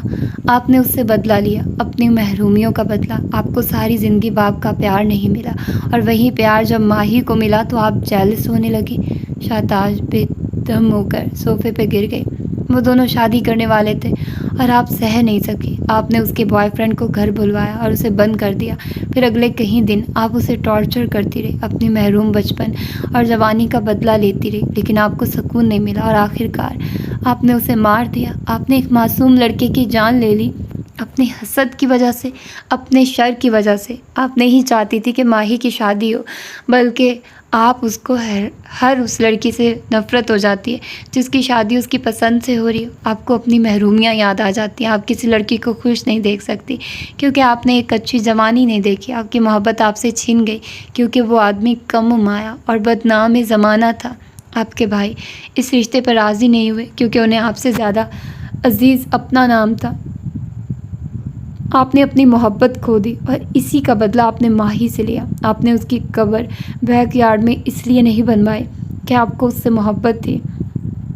वो आगे आई, शाहताज की आंखों में देखा। आपने ऐसा इसलिए किया ताकि आपके भाई इस अजियत को भूल ना सके, उनको याद रहे कि उनकी बेटी मर चुकी है। वो पल पल मरते रहे। मेरा बाप बुरा आदमी नहीं था, आप बुरी औरत थी। मेरे बाप ने गलत फ़ैसला नहीं दिया। आपने उनके सामने ऐसे सबूत रखे कि उनको यही फ़ैसला लेना पड़ा। आप बुरी औरत हैं शाहताज, बहुत बुरी। वो सुर फूंक कर पीछे हटी। शाहताज का रंग नुचड़ चुका था। उसका चेहरा ऐसा था जैसे किसी ने खौलता हुआ तेल डाल दिया। उसकी आंखें बेरमक थी जैसे कोई मुर्दार जानवर की आंखें। चंद लम्हों के लिए सारे में खामोशी छा गई। हारून और अमर सामने रखे सोफ़ों पर बैठ गया। लैल एक कोने में खड़ी रही, हाले भी खड़ी रही, शाहताज के बिल्कुल सामने उसका जवाल बनकर खड़ी रही। तुम्हें ये सब किसने बताया? काफ़ी देर बाद शाहताज की आवाज़ उन्हें सुनाई दी। हीरो ने। हाले मुस्कुराकर बोली थी। हीरे? उन तीनों ने एक साथ पूछा। हाले ने सर हिलाया। हाँ हीरे, मैं हीरो को जानती हूँ, उनकी अच्छाई, बुराई, प्यार, गुस्सा। वो शाहताज के करीब झुकी आवाज़ बुलंद ही रखी। मैं हीरो की ज़र्ब भी जानती हूँ शाहताज, वही ज़र्ब जो उस लड़के के चेहरे पे थी, जो उसकी गर्दन पे थी। हाले ने उसके हीरे की अंगूठियों से मज़यन हाथ की तरफ इशारा किया। ये दरमियान वाली अंगूठी। उसने नीले हीरे की जानिब इशारा किया।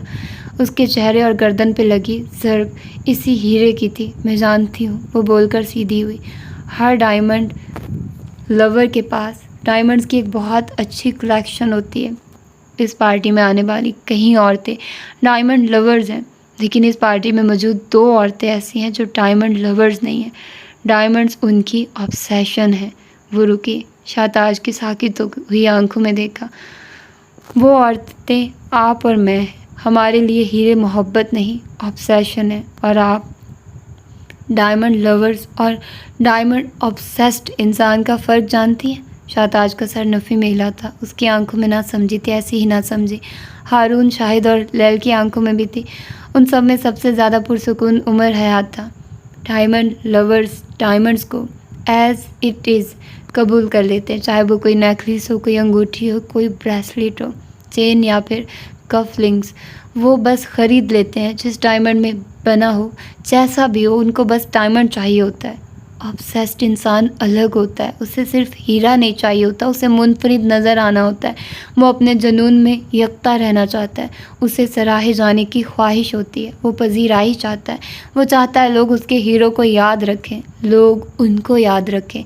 वो कह रही थी और शाहताज दम साधे सुने जा रही थी। और याद रखने के लिए क्या किया जाता है? याद आने के लिए मुनफरिद बना जाता है, अलग बना जाता है। जिस तरह आप और मैं अलग बनते थे, हम अपने हीरो को मुनफरिद बनवाते थे। मुझे मासूम सादा हीरे पसंद थे। मेरे नेकलेस, अंगूठी या ब्रेसलेट में अगर तकून हीरे जुड़े होते थे तो मैं उन्हें गोल करवाती थी। अगर गोल होते थे तो मैं उन्हें चौकोर बनवाती थी, क्योंकि मैं ऑब्सेस्ड थी, मैं लवर्स नहीं थी। इसी तरह आपको शातिर हीरे पसंद थे, नोकदार, चुभने वाले हीरे, दर्द देने वाले हीरे।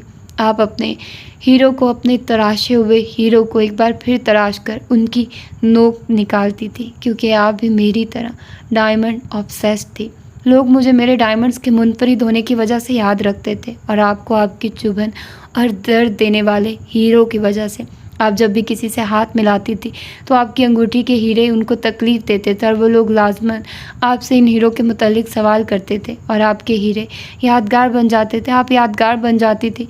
सरमद के चेहरे पे, उसकी गर्दन और जिस्म के बाकी कई हिस्सों पे ऐसे निशान थे जैसे उसको थप्पड़ या मुक्का मारा गया और उंगली में मौजूद हीरे उसके चेहरे और गर्दन में खुप गया। आपने उसकी गर्दन में इन्हीं नोकदार हीरों से काटी थी। ये साबित हो चुका है, लेकिन जो साबित न हुआ वो ये था कि माही को हीरो से चिढ़ थी, उसे ज्वेलरी के नाम से नफ़रत थी। उसका स्टाइल हमेशा बॉय कट रहा था, उसमें लड़कियों वाली कोई आदत थी ही नहीं। लेकिन आपने उसका इलाज भी ढूंढ लिया था। आपने कत्ल से पहले माही की उंगली में यही नीले रंग वाली अंगूठी पहना दी थी।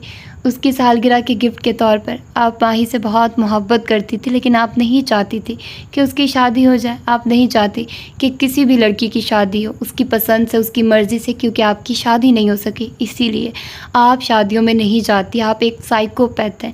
किसी भी लड़की की पसंद की शादी आपको ट्रिगर करती है। जिस तरह माही की शादी नहीं की, जिस तरह वो रुकी, सोफे के हत्थे पे हाथ रख के उसकी जानिब झुकी, जिस तरह मेरी शादी ने आपको ट्रिगर किया, वो पीछे हटी।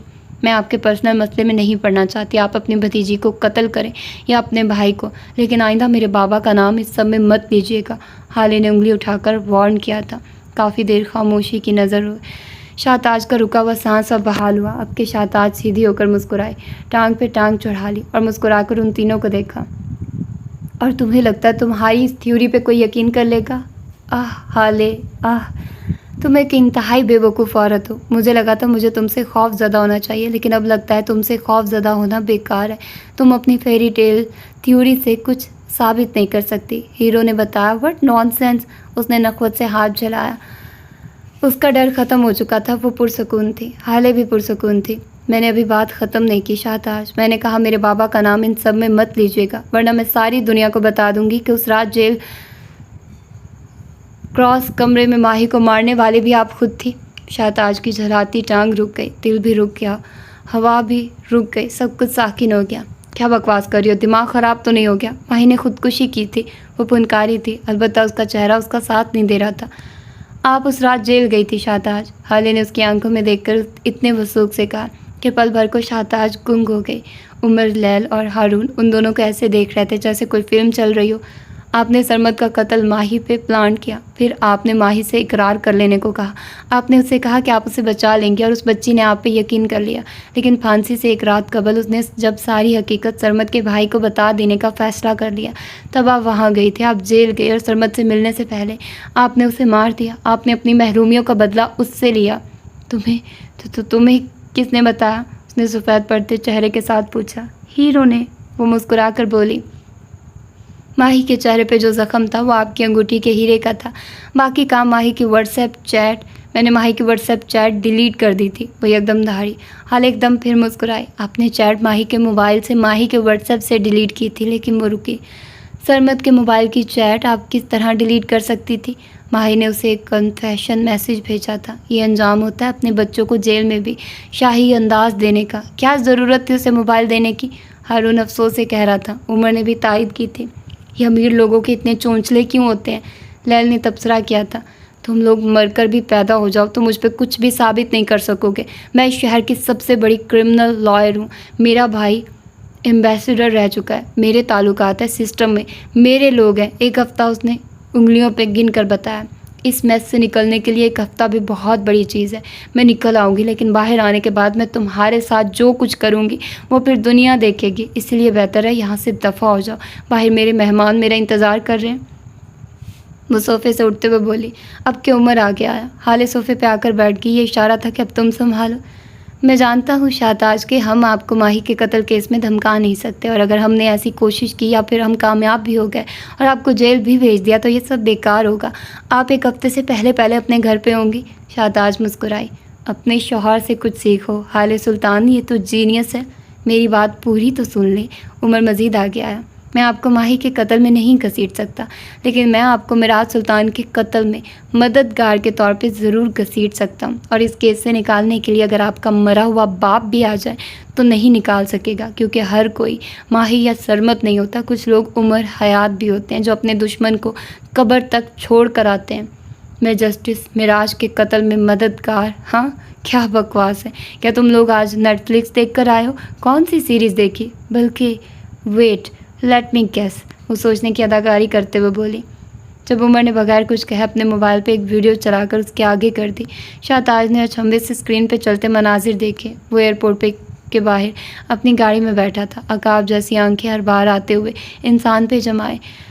उमर हयात किसी को तलाश कर रहा था। दफतन उसकी आंखें चमक उठी। उसे भला आखिर वो आदमी नज़र आ गया था, लंबा तिरंगा, साफ रंगत और मुनासिब नकूश वाला अब्दुल, जिस अस्पताल में मिराज सुल्तान का कत्ल हुआ, उसी अस्पताल का सीसीटीवी इंचार्ज। उसने चेहरा आधा छुपा रखा था। ये दुबई से पाकिस्तान आने वाली फ़्लाइट थी। उमर गाड़ी से उतरकर उसके सामने आया था। अब्दुल ने उसका चेहरा देखा तो बेख्तियार पीछे हटा। चेहरा लट्ठे की मानिंद सफ़ेद पड़ने लगा। वो उस आदमी को कैसे भूल सकता था? तकरीबन आधे घंटे बाद अब्दुल एक टूटी हुई कुर्सी पे नीम बेहोश पड़ा था। उसके सर से खून बह रहा था, होंठ फट चुका था, चेहरे पे थप्पड़ और मुक्कों के वाज़े निशान थे। उसकी गर्दन एक तरफ को ढलकी हुई थी। उमर उसके सामने कुर्सी पे बैठा था, चेहरे पे सख्ती और सफाकी लिए। बताओ, तुमसे फुटेज डिलीट करने का और दुबई भेजने का प्लान किसका था? पहली और आखिरी बार पूछ रहा हूँ। अगर जवाब मेरी मर्ज़ी का ना हुआ तो बहुत बुरा होगा। अब्दुल ने चंद लंबे लंबे सांस लिए। शाहताज, उस औरत का नाम शाहताज था। वो बामुश्किल बोल रहा था। उमर के हाथ के मुक्के उसके लिए अजाब साबित हुए थे। वो मेरे पास आई थी, वकील थी। उसने कहा फुटेज डिलीट कर दो, वरना वो मुझे मार देगी। मैंने फुटेज डिलीट कर दिया और उसने मुझे दुबई भेज दिया। लेकिन कल मुझे पता चला कि मेरी बेटी बहुत बीमार है और मुझे वापस आना पड़ा। खुदा के लिए अब मुझे छोड़ दो, वो अटक अटक कर नकाहत से कह रहा था। गर्दन अब भी ढलकी हुई थी। उमर आंखें छोटी किए उसको देख रहा था। शाहताज ने फुटेज क्यों डिलीट करवाई? क्या वो मिराज सुल्तान के कमरे में गई थी? नहीं, वो बस किसी की मदद कर रही थी। वो बस कातिल की मदद कर रही थी। मैंने उसकी बातें सुनी थी। वो मोहरा नहीं है, वो मददगार है। मेरे जाने के बाद जज साहब के कमरे में कौन आया था? शम्स सुल्तान और उसके बाद सफ़ीर सुल्तान, और कोई नहीं आया। फुटेज में बस यही लोग थे। उमर उठ खड़ा हुआ। यह आदमी और कुछ नहीं जानता था। हारून ने मोबाइल नीचे कर लिया। अब मुझे मेरे घर जाने दो, मेरी बेटी बीमार है, जाने दो मुझे। वो बेहोश होने के करीब था। उमर अपने मोबाइल पे एक नंबर डायल कर रहा था। कॉल मिली तो उसने मोबाइल कान से लगाया।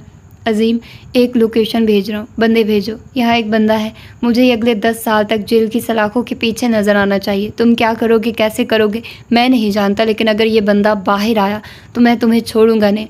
उसने सख्ती से कहकर कॉल काट दी। हारून ने उसको सब कुछ बता दिया। अब उसे बख्श दो वाली नज़रों से देखा था और फिर उमर ने भी उसको उसकी जगह तुम्हें भेज दो वाली नज़रों से देखा था। हारून ला हौला वला पढ़ के रह गया।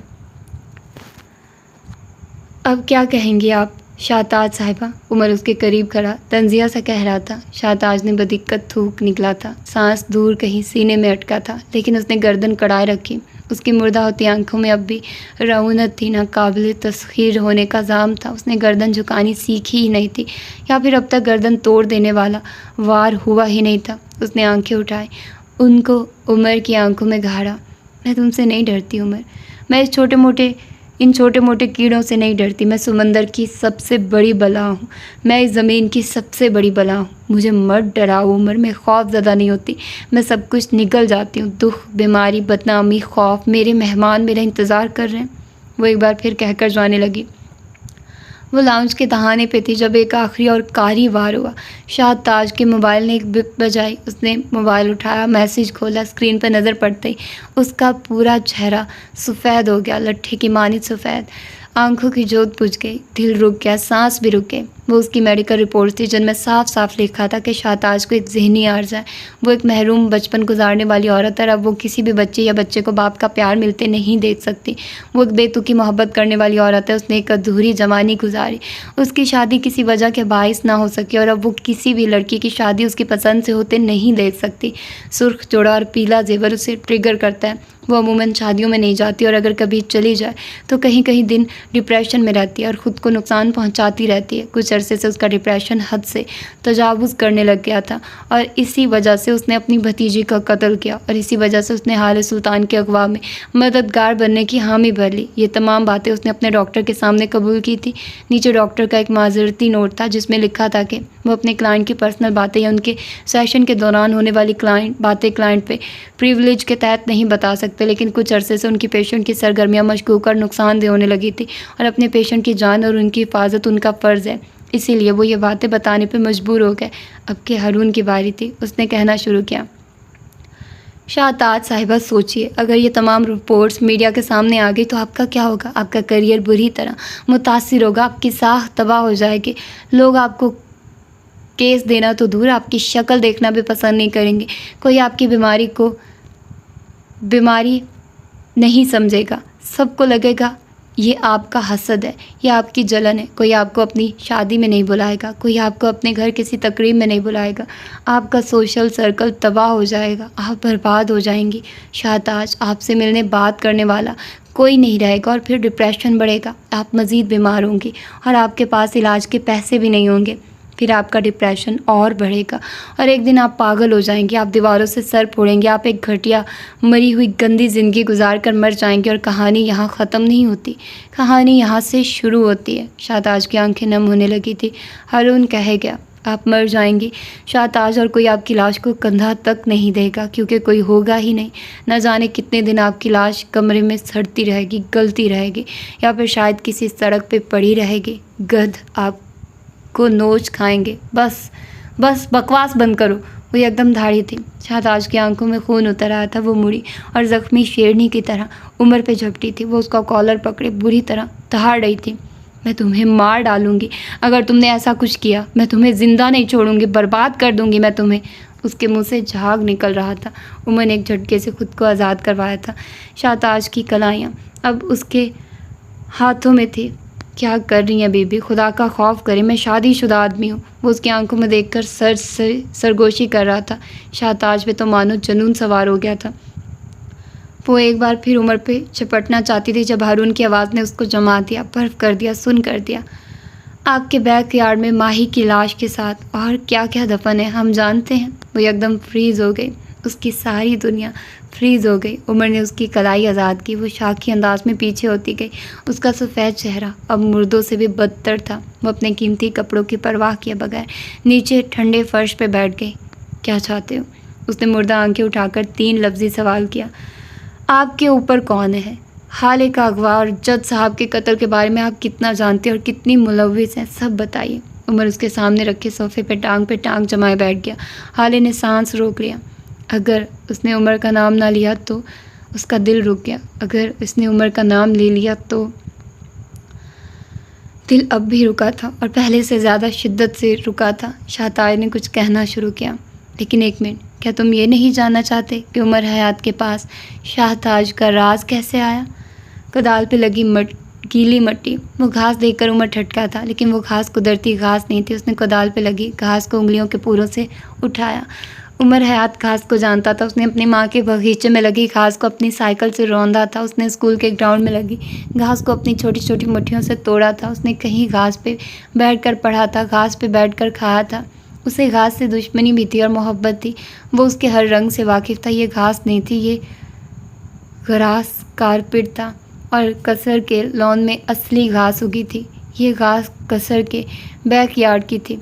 उसे बैकयार्ड चेक करना था। उसने एक नज़र अपने पीछे करी, हाले को देखा और उठ खड़ा हुआ। वो कम से कम अपनी बीवी के साथ होते हुए कोई रिस्क नहीं ले सकता था। हाले और लैल को बाहर सड़क पर छोड़कर वो हारून के साथ अंदर आया। कसर का सिक्योरिटी सिस्टम सख्त और चौको चौबंद था, लेकिन जब जड़ें खोखली हों तो इमारत को गिरने में वक्त नहीं लगा करता। और उस इमारत में घाग लगाने वाली मैडोना ईस्टर्न थी। वो हारून के साथ वापस आया, लेकिन दाखिली दरवाजे से नहीं। उसने अपने लिए पिछला दरवाज़ा मुंतखब किया। बैकयार्ड था हद निगाह, वसी अराजी पे फैला था। उमर संजीदा था। उसकी नज़रें एक्सरे कर रही थी, जबकि हारून मुतज़ब्ज़िब था। ठीक है, मान लिया तुम गरीब रहे हो, लेकिन तुम पुलिस वाले हो। इतनी अकल तो तुम्हें होनी चाहिए कि शाहताज अपना पैसा यहाँ अपने लॉन में क्यों नहीं रखेगी? कभी नहीं रखेगी। वो उमर के पीछे चलते हुए कह रहा था। शाहताज का सारा पैसा गन्स की गैर कानूनी स्मगलिंग और ह्यूमन ट्रैफिकिंग से आता है।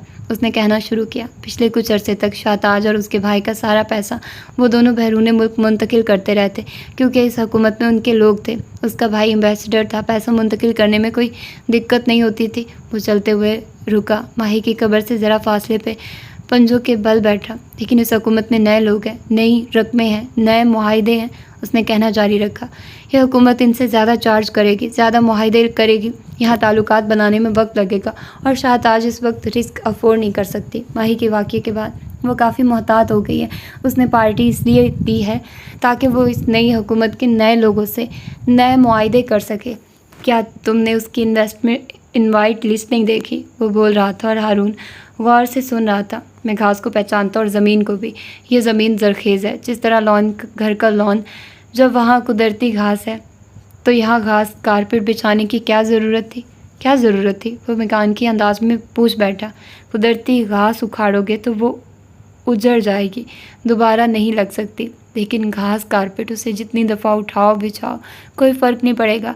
उसे बार बार खोदा जाता है ताकि यहाँ रकम रखी जाती है या फिर यहाँ से रकम ली जाती है। जो भी है, हमें इस जगह को खोद कर चेक करना होगा। वो संजीदगी से कह रहा था। हारून खामोशी से बस सुने गया। वो अपनी आंखें छोटी किए घास के उस हिस्से को देख रहा था। काफ़ी देर तक वो उसी पोजीशन में उसी जगह बैठा रहा। अब क्या फातेह ख्वानी करोगे? हारून तलमला ही गया। फातेह ख्वानी करूँ या नहीं, लेकिन अब अगर तुम्हारे मुँह से एक लफ्ज़ भी निकला तो मैं तुम्हारी कब्र भी यहीं बनाऊँगा, यकीन करो। हारून कोई फातिहा पढ़ने वाला भी नहीं होगा। रही शाहताज, तो शाहताज दीन से कितनी करीब है तुम तो जानते होगे। उसका लहजा नॉर्मल था। हारून चल कर रह गया। थोड़ी देर बाद उमर ने हारून को नीचे बैठने का इशारा किया।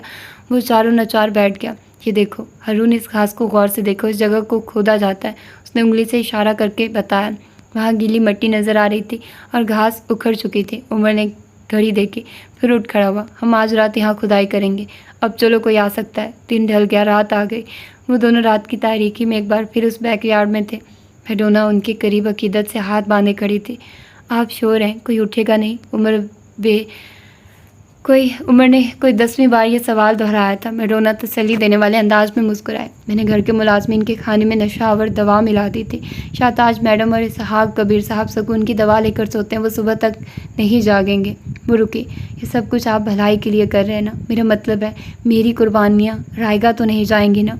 मेरे मालकिन को कोई नुकसान तो नहीं होगा ना? वो मुतज़ब्ज़िब थी। उमर के साथ खड़े हारून की आंखें ज़ख्मी हुई थी।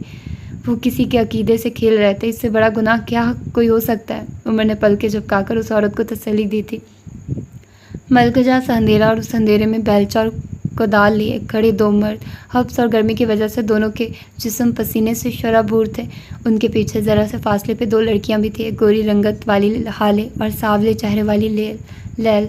उन दोनों ने के हाथ में कुछ था, हथेली जितनी लंबी और चौड़ी डिवाइस, जिससे वो लोहा या पीतल ट्रेस कर सकते थे। अगर हम पकड़े गए तो शाहताज इसी लॉन में हमारी कब्र बनाएगी।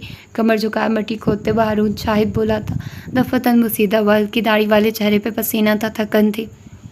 अगर मैं आज रात मारा जाऊं तो मेरे पीछे मेरी पेंटिंग मुकम्मल कर लेना, ये मेरी आखिरी ख्वाहिश है। आह, क्या क्या ख्वाब देखे थे। इम्पोर्टेंट कलर्स खरीद कर लाया था मैं। वो सदमे से कहकर दोबारा झुक गया। और अगर मैं पकड़ी जाऊं तो तुम्हें मेरी कसम लगे अल्फा मुझे अपनी गोली से मार देना, लेकिन शाहताज के हवाले ना करना। कमबख्त मेरे जिस्म का एक एक पुर्जा निकाल लेगी। उसे क्या पता, दिन में 16 गिलास पानी पीती हूँ ताकि मेरे गुर्दे सेहतमंद रहें। लैल ने बोल के झुरझुरी ली थी। उमर सीधा हुआ, मोबाइल पे कुछ देखती हाले को देखा। आपकी कोई फरमाइश नहीं है? मैं जानती हूँ तुम मुझे मरने नहीं दोगे। हाले ने सर नहीं उठाया था। और आपको ये खुश फहमी क्यों है? क्योंकि मैंने तुम्हारी उधार देनी है। क्या तुम अपने 30 लाख भूल गए हो? हाले ने गर्दन उठाकर उसको देखा था। मैं जानती हूँ जब तक तुम अपने पैसे नहीं ले लेते तुम मुझे मरने नहीं दोगे। वो कहकर दोबारा मोबाइल पे झुक गई। उमर की आंखें चमक उठी, उसके सारे जिस्म में सरशारी दौड़ गई। बस पैसों का जिक्र हो और इस आदमी का चेहरा देखने वाला हो जाता है। लैल जल कर बुड़बुड़ाई थी और फिर एकदम उन दोनों मर्दों के कुदाल किसी चीज़ से टकराए थे। ठक की एक ज़ोरदार आवाज़ गूंजी थी। उन चारों की सांस एक साथ रुका था। कुदाल पकड़े उनके हाथ रुके थे, मोबाइल थामे उनके हाथ सुन हुए थे। काफ़ी देर तक वो सब उसी तरह अपनी जगह जमे रहे। काफ़ी देर बाद उमर के जमे हुए वजूद में जुम्बिश हुई थी। उसने कुदाल एक तरफ फेंकी और नीचे झुका। ये कोई गहरा गड्ढा नहीं था। उसकी गहराई ज़्यादा से ज़्यादा 2 फुट होगी।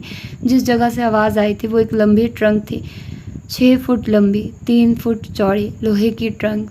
बिल्कुल ऐसी जैसी ईसाइयों में लाश का ताबूत होता है, बस फ़र्क ये था कि ताबूत लकड़ी का होता है और ये ट्रंक लोहे का था। काफ़ी देर की जद्दोजहद के बाद उन दोनों ने आखिर ट्रंक बाहर निकाल लिया था। उस पर एक ताला लगा था जिसे हारून ने कोदाल से तोड़ दिया था। शोर मत करो, कहीं शाताज उठ ना जाए। हारून का एक ही गम था, नहीं उठती तुम्हारी शाताज। मैंने उसके दूध में 500 mg की नशावर दवा मिलाई है, लैल ने उसको तसल्ली दी थी। और CCTV उनका क्या होगा? हमारी शक्लें तो आ गई है ना? हाँ आ गई थी, लेकिन मैंने कसर कबीर का पूरा सिस्टम हैक करवा लिया। सब कुछ डिलीट हो जाएगा, फिक्र मत करो, हम नहीं फंसेंगे। उसी वक्त उमर ने ट्रंक का दरवाज़ा खोला था। ओह माय गॉड, उन तीनों के मुँह से बेख्तियार यही निकला था। लैल बुखलाकर पीछे हटी थी, चारों शशदर से खड़े थे। भाली ने अपना सांस तक रोक लिया था और उमर बस फटी फटी आंखों से ट्रंक को देख रहा था। ट्रंक में पैसा था, बहुत पैसा था, नोटों की कड़ियाँ थी और अनगिनत थी। इतना पैसा तो उन्होंने अपनी पूरी ज़िंदगी में नहीं देखा था। वो चारों बेदहम होकर ट्रंक के चारों तरफ गिर पड़े। वो इस पैसे का जलवा बर्दाश्त नहीं कर सके थे। ये पैसा ईमान ख़राब कर रहा था, इतना पैसा। काफ़ी देर तक वो चारों उसी तरह शल बैठे रहे, खामोश गुमसुम। उन चारों में से किसी एक ने भी इतनी जुर्रत नहीं की थी कि एक बार उठकर एक दूसरी नज़र उस ट्रंक पे डाल सके। ये कितना पैसा है? काफ़ी देर बाद लैल की आवाज़ आई थी। तुम्हारी सबसे बड़ी ख्वाहिश क्या है? सवाल के बदले सवाल करने वाला उमर था। एक महल जैसा घर, वो ख्वाब किसी कैफियत में बोली। इन पैसों से तुम 1000 घर खरीद सकती हो। लैल का सांस रुक गया। ये पैसा कितना है? आपके सवाल करने वाली हाले सुल्तान थी। उसके सवाल करने में भी एक शान बेनियाजी सी थी। गर्दन कड़ा रखी थी, एलीट क्लास की मगरूर लड़की। तुम्हारी सबसे बड़ी ख्वाहिश क्या है? सवाल करने वाली लैल थी। हीरो की सबसे मुनफरिद कलेक्शन। उसने आंखें बंद करके एक जज्ब से कहा, ये इतना पैसा है कि तुम्हारी ख्वाहिश पूरी ना सही, लेकिन एक अच्छी खासी कलेक्शन बन सकती है। जवाब देने वाला हारून था। काफ़ी देर तक एक बार फिर खामोशी छा गई। ये पैसा कितना है? अब के सवाल करने वाला हारून था। तुम्हारी सबसे बड़ी ख्वाहिश क्या है? सवाल करने वाला उमर था। हारून चल लम्हा सोचता रहा। अनलिमिटेड कैश, ऐसा पैसा जो सारी ज़िंदगी चलता रहा और मुझे काम ना करना पड़े, मैं बस पेंट करूं, लेकिन पैसे के लिए नहीं, अपने लिए। ये पैसा इतना है कि इससे तुम्हें पूरी 2 ज़िंदगियां कमाने की ज़रूरत नहीं पड़ेगी। खामोशी, एक बार फिर खामोशी, हसद भरी खामोशी, शर भरी खामोशी, शैतान के वरगलाने और ज़मीर के सो जाने वाली खामोशी। तुम्हारी सबसे बड़ी ख्वाहिश क्या है? उन तीनों ने बैक वक्त पूछा था। उमर रुक सा गया, फिर नज़र मोड़ ली। मेरी सबसे बड़ी ख्वाहिश दुनिया की सबसे अच्छी और महंगी कार कलेक्शन। ये पैसा हम सब की सारी ख्वाहिशात पूरी कर सकता है। हालांकि हल्की सी आवाज़ आई थी, ये पैसा हमारी ज़िंदगी बना सकता है। अब की लैल बोली थी, ये पैसा हमें सारी दुनिया में मुमताज़ करेगा, हम हुकूमत करेंगे। हारून आसमान को देखते हुए बोला था, तुम सही कहते हो, ये पैसा दुनिया बना देगा। उमर ने तायद की थी। शैतान के वरगलाने की आवाज़ बंद हो गई। हर तरफ हसद का सकूत फैल गया। ये सब तुम्हारी चच्ची फरवा सुल्तान के कहने पे हुआ है। लाउंज के फर्श पे बैठी शाहताज खुश्क आंखों से बता रही थी। हाले ने बेख्तियार दीवार का सहारा लिया था। तुमने मुझे तन्हाई में जलील किया था, मैं तुम्हें महफिल में रुसवा करूँगी। वो तुमसे नफ़रत करती है और कभी भी नहीं चाहती थी कि तुम उसकी बहू बनो। वो तुम्हारी शादी के लिए राज़ी हुई थी, लेकिन अपनी शर्तों पे। उसने तुम्हारी शादी के लिए राज़ी होने का बदला तुम्हारे दादा से अटर्नी की सूरत लिया था। वो तुम्हें और मिराज सुल्तान को सारी दुनिया के सामने जलील होने देखना चाहती थी। मैं अपने बैरून मुल्क मकीम रिश्तेदारों को भी बुलाऊंगी। मैं चाहती हूँ ये दिन यादगार हो, बेहद यादगार। शाहताज कह रही थी और हाले सुन रही थी। उसने एक बार फिर नज़र उठाकर किसी को देखा तक नहीं था, उमर को भी नहीं। उसे लगा था वो कभी उमर से नज़र नहीं मिला सकेगी। फरवा ने फ़हीम मिर्ज़ा से डील कर ली कि अगर वो तुम्हें तुम्हारी शादी की रात घर पहुँचने ना दे तो फरवा हेवन उसके हवाले कर देगी। कैसे? ये उसका काम था। तुम लोगों का लगा था मैं मोहरा हूँ या फिर मेरे ऊपर कोई और है। गलत लगा था। ना मैं मोहरा हूँ, ना मेरे ऊपर कोई और है, और ना ही मैंने ये सब अपने जहनी आर्जे की वजह से किया। उसने अपने सामने खड़े उमर के पुरतफिश आंखों में देखा। मैं शरीकदार थी। फ़हीम मेरा पैसा सफ़ेद करता था और इस दफ़ा हेवन को ख़रीदने की सूरत में भी मेरा पैसा सफ़ेद होना था। हेवन फ़हीम को नहीं, मुझे चाहिए था। वो रोबोटिक मशीनी अंदाज में बता रही थी। हाले का दिल क्या था उसके मुंह पे हाथ रख दे या फिर कम अज़ कम उससे वक्फे से बोलने का कहे, लेकिन वो बस सुनती रही, खड़ी रही, साकिन शशदर। नदीम एक डिस्ट्रैक्शन था। हमारा प्लान बिल्कुल परफेक्ट था। हमारा प्लान हमारी नकारा पुलिस के लिए था। उमर इस सब में कैसे शामिल हो गया हम सबको पता भी नहीं चला। उमर को किसने ट्रैप किया? हाले की फंसी फंसी सी आवाज़ बाहर निकले। याकूत और नूह ने असल में याकूत तुमसे बदला लेना चाहता था। तुमने मॉल में उसके साथ जो कुछ किया वो उसके लिए अना का मसला बन गया था। याकूत और नूह उसके लब ना समझी से फड़फड़ाए। हारून आगे आया, अपने मोबाइल पे एक तस्वीर उसकी आगे की। हाले ने अपना कामता हाथ उन दोनों की तस्वीर में नज़र आते चेहरे पे रख दिया, ऐसे कि बस उसकी आंखें नज़र आएं, और फिर उसने कर्व से आंखें बंद कर ली। ये वही आंखें थी, बिल्कुल वही। उसे ये आंखें याद थी। वो शायद सारी ज़िंदगी इन आंखों को नहीं भूल सकती थी। शाहताज ने कहना जारी रखा, उमर की गाड़ी उनको किसी ग्रॉसरी स्टोर के बाहर मिली थी। गाड़ी उमर का ड्राइवर ड्राइव कर रहा था, लेकिन नूह इस गाड़ी को जानता था। उन्होंने ये सब कुछ उमर पे प्लान किया क्योंकि वो दोनों उमर से भी बदला लेना चाहते थे। मिराज, सुल्तान के कत्ल में मैं हरगिज़ मददगार नहीं हूँ। मुझसे बस सीसीटीवी डिलीट करवाने को कहा गया था। मैं बस इतना जानती हूँ और बस। मैं क्यों आपका यकीन कर लूँ? सबूत दें। उमर की चुभती आवाज़ पे वो उठ खड़ी हुई, अपना मोबाइल उठाया, चंद बटन दबाए, मोबाइल को दीवार की LCD के साथ कनेक्ट किया। अब उस पर एक होटल स्वीट का मंजर था। सोफे पे बैठी फरवा सुल्तान और उसके सामने बैठा फ़हीम मिर्ज़ा हालिनम आंखों से स्क्रीन को देखे कि उसे लगा था बस सारा तज़ाब है। उसे लगा था समाअत अज़ाब है। आज उसे लगा था ज़िंदगी अज़ाब है। आधा मरा मर्द कारोबार के मामलात नहीं संभाल सकता। अल्फाज थे कि जहर। हाले को अपना सारा जिस्म सब्ज़ पड़ता महसूस हुआ। लहर ने हाले को ताज्जुब से देखा। हारून सर झुकाए खड़ा रहा। मनाजिर ख़त्म हो गए, आवाज़ें बंद हो गई, स्क्रीन तारीक हो गई, लेकिन हाले अब भी मुर्दा चेहरे के साथ स्क्रीन को तक रही थी। उसकी आंखें साकित हो गई थी। पलकों पे ठहरी नमी को उसने अंदर धकेल दिया था। उसका दिल शिद्दत से चाह रहा था कि वह यहीं बैठकर दहाड़े मार मार कर रोए। उसे लग रहा था जैसे टांगों से जान निकल रही हो, लेकिन वो खड़ी थी। न जाने क्यों खड़ी थी, अपने पैरों पर खड़ी थी, गर्दन ऊंची किए, आंखें सीध में रखे। तो ये थी इसकी आज की एपिसोड। होपफुली कि आप लोगों को पसंद आई होगी। और मैं बार बार कह रही हूँ, पता नहीं क्यों, क्योंकि मैंने नॉवल बहुत डीपली पढ़े हैं ना, तो मुझे फ़ौरन पता चल जाता है। और मतलब एज सच नहीं, समटाइम्स तो मैंने अपने शॉर्ट नॉवेल्स जो पढ़े थे और मैंने वो ऐसे पढ़े थे कि मुझे याद ही नहीं होता, तो मैं दोबारा पढ़ कर अपलोड कर देती थी। ऐसे 2-3 दफ़ा हुआ है नॉवेल्स में। लेकिन लॉन्ग नॉवेल्स ऑफ कोर्स उन पर टाइम लगता है। आप लॉन्ग नॉवेल्स तो भूल ही नहीं सकते। जितने मर्ज़ी मैंने लॉन्ग नॉवेल्स पढ़े हैं ना, मुझे नहीं भूल सकते। और मेरे सारे लॉन्ग नॉवेल्स बहुत मज़े के हैं। उनकी सारी कहानियाँ मुनफरिद हैं। लेकिन खैर, जो लॉन्ग नॉवेल्स थे ना, उसमें निम्रा अहमद के जो है ना, उसी से इंस्पायर लगता है मुझे।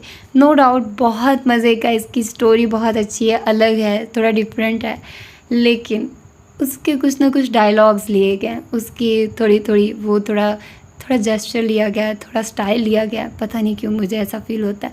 आप लोग बताइएगा अपना। अब ऐसा नहीं है मैं कह रही हूँ कि उसने पूरा का पूरा कॉपी किया या उसने पूरा का पूरा कहीं से लिया है, ऐसा बिल्कुल भी नहीं कह रही मैं बस सिर्फ ये कह रही हूँ कि मुझे फीलिंग आती है कि अच्छा ये थोड़ा स्टाइल ये उस जैसा लग रहा है, ये थोड़ी बात, ये डायलॉग, ये तो उधर पढ़ा था मैंने। तो खैर, मिलते हैं इसकी अगली एपिसोड में। और शॉर्ट नावल्स, मुझे बहुत सारे लोग कह रहे थे मैं शॉर्ट नावल नहीं पढ़ रही, तो यार मेरे चैनल पर लॉन्ग नावल्स जो बहुत अच्छे थे, जो मुझे आप लोगों ने काफ़ी अरसे से बोले हुए थे, लेकिन मैंने उन पर कभी तवज्जो नहीं दी कि चलो खैर छोड़ो। लेकिन अब मैं चाह रही हूँ कि वो लॉन्ग नावल्स मैं पढ़ दूँ। मेरा दिल है कि 1-2 मंथ तक मैं लॉन्ग नावल्स ही पढूं और सारे अच्छे नावल्स आप लोगों को प्रोवाइड करूं, ठीक है। तो इसीलिए थोड़ा धीरज रखिए। इंशाल्लाह आप लोगों को मैं शॉर्ट नावल्स भी दूंगी, लेकिन अब इस चैनल पर नहीं, मैं किसी और चैनल पर दूंगी। इस चैनल पर मुझसे बहुत सारे न्यू राइटर्स कांटेक्ट कर रहे हैं, वो चाह रहे हैं कि मैं उनके नावल्स रीड करूं, तो मैं भी चाह रही हूँ कि मैं आप लोगों को उनके नावल सुनाऊँ। ऑफ़ कोर्स नया टैलेंट भी होना चाहिए, राइटर्स बहुत अच्छी हैं हमारे पास, लेकिन अब वो इस तरह की हैं कि वो हमें नहीं पढ़ने देना चाहती। तो मैं नहीं चाहती कि हम उन्हीं के पढ़ें, हमें नए लोगों को भी आगे लाना चाहिए, उनको मोटिवेट करना चाहिए और उनको सराहना चाहिए, और इसके लिए ज़रूरी है कि उनको प्रमोट किया जाए। तो मैं इंशाल्लाह आई ट्राई माई बेस्ट कि उनकी जो बेस्ट तहरीर हो, जो उनकी बेस्ट क्या कहते हैं कि उनका बेस्ट नावल हो, वो आपके साथ शेयर करूं। और मेरा ख़्याल है कि अच्छा कंटेंट जो भी होगा आप लोग ज़रूर सुनना चाहोगे। तो फिर मिलते हैं इसकी अगली एपिसोड में। अपना ढेर सारा ख्याल रखिएगा। अल्लाह हाफिज़।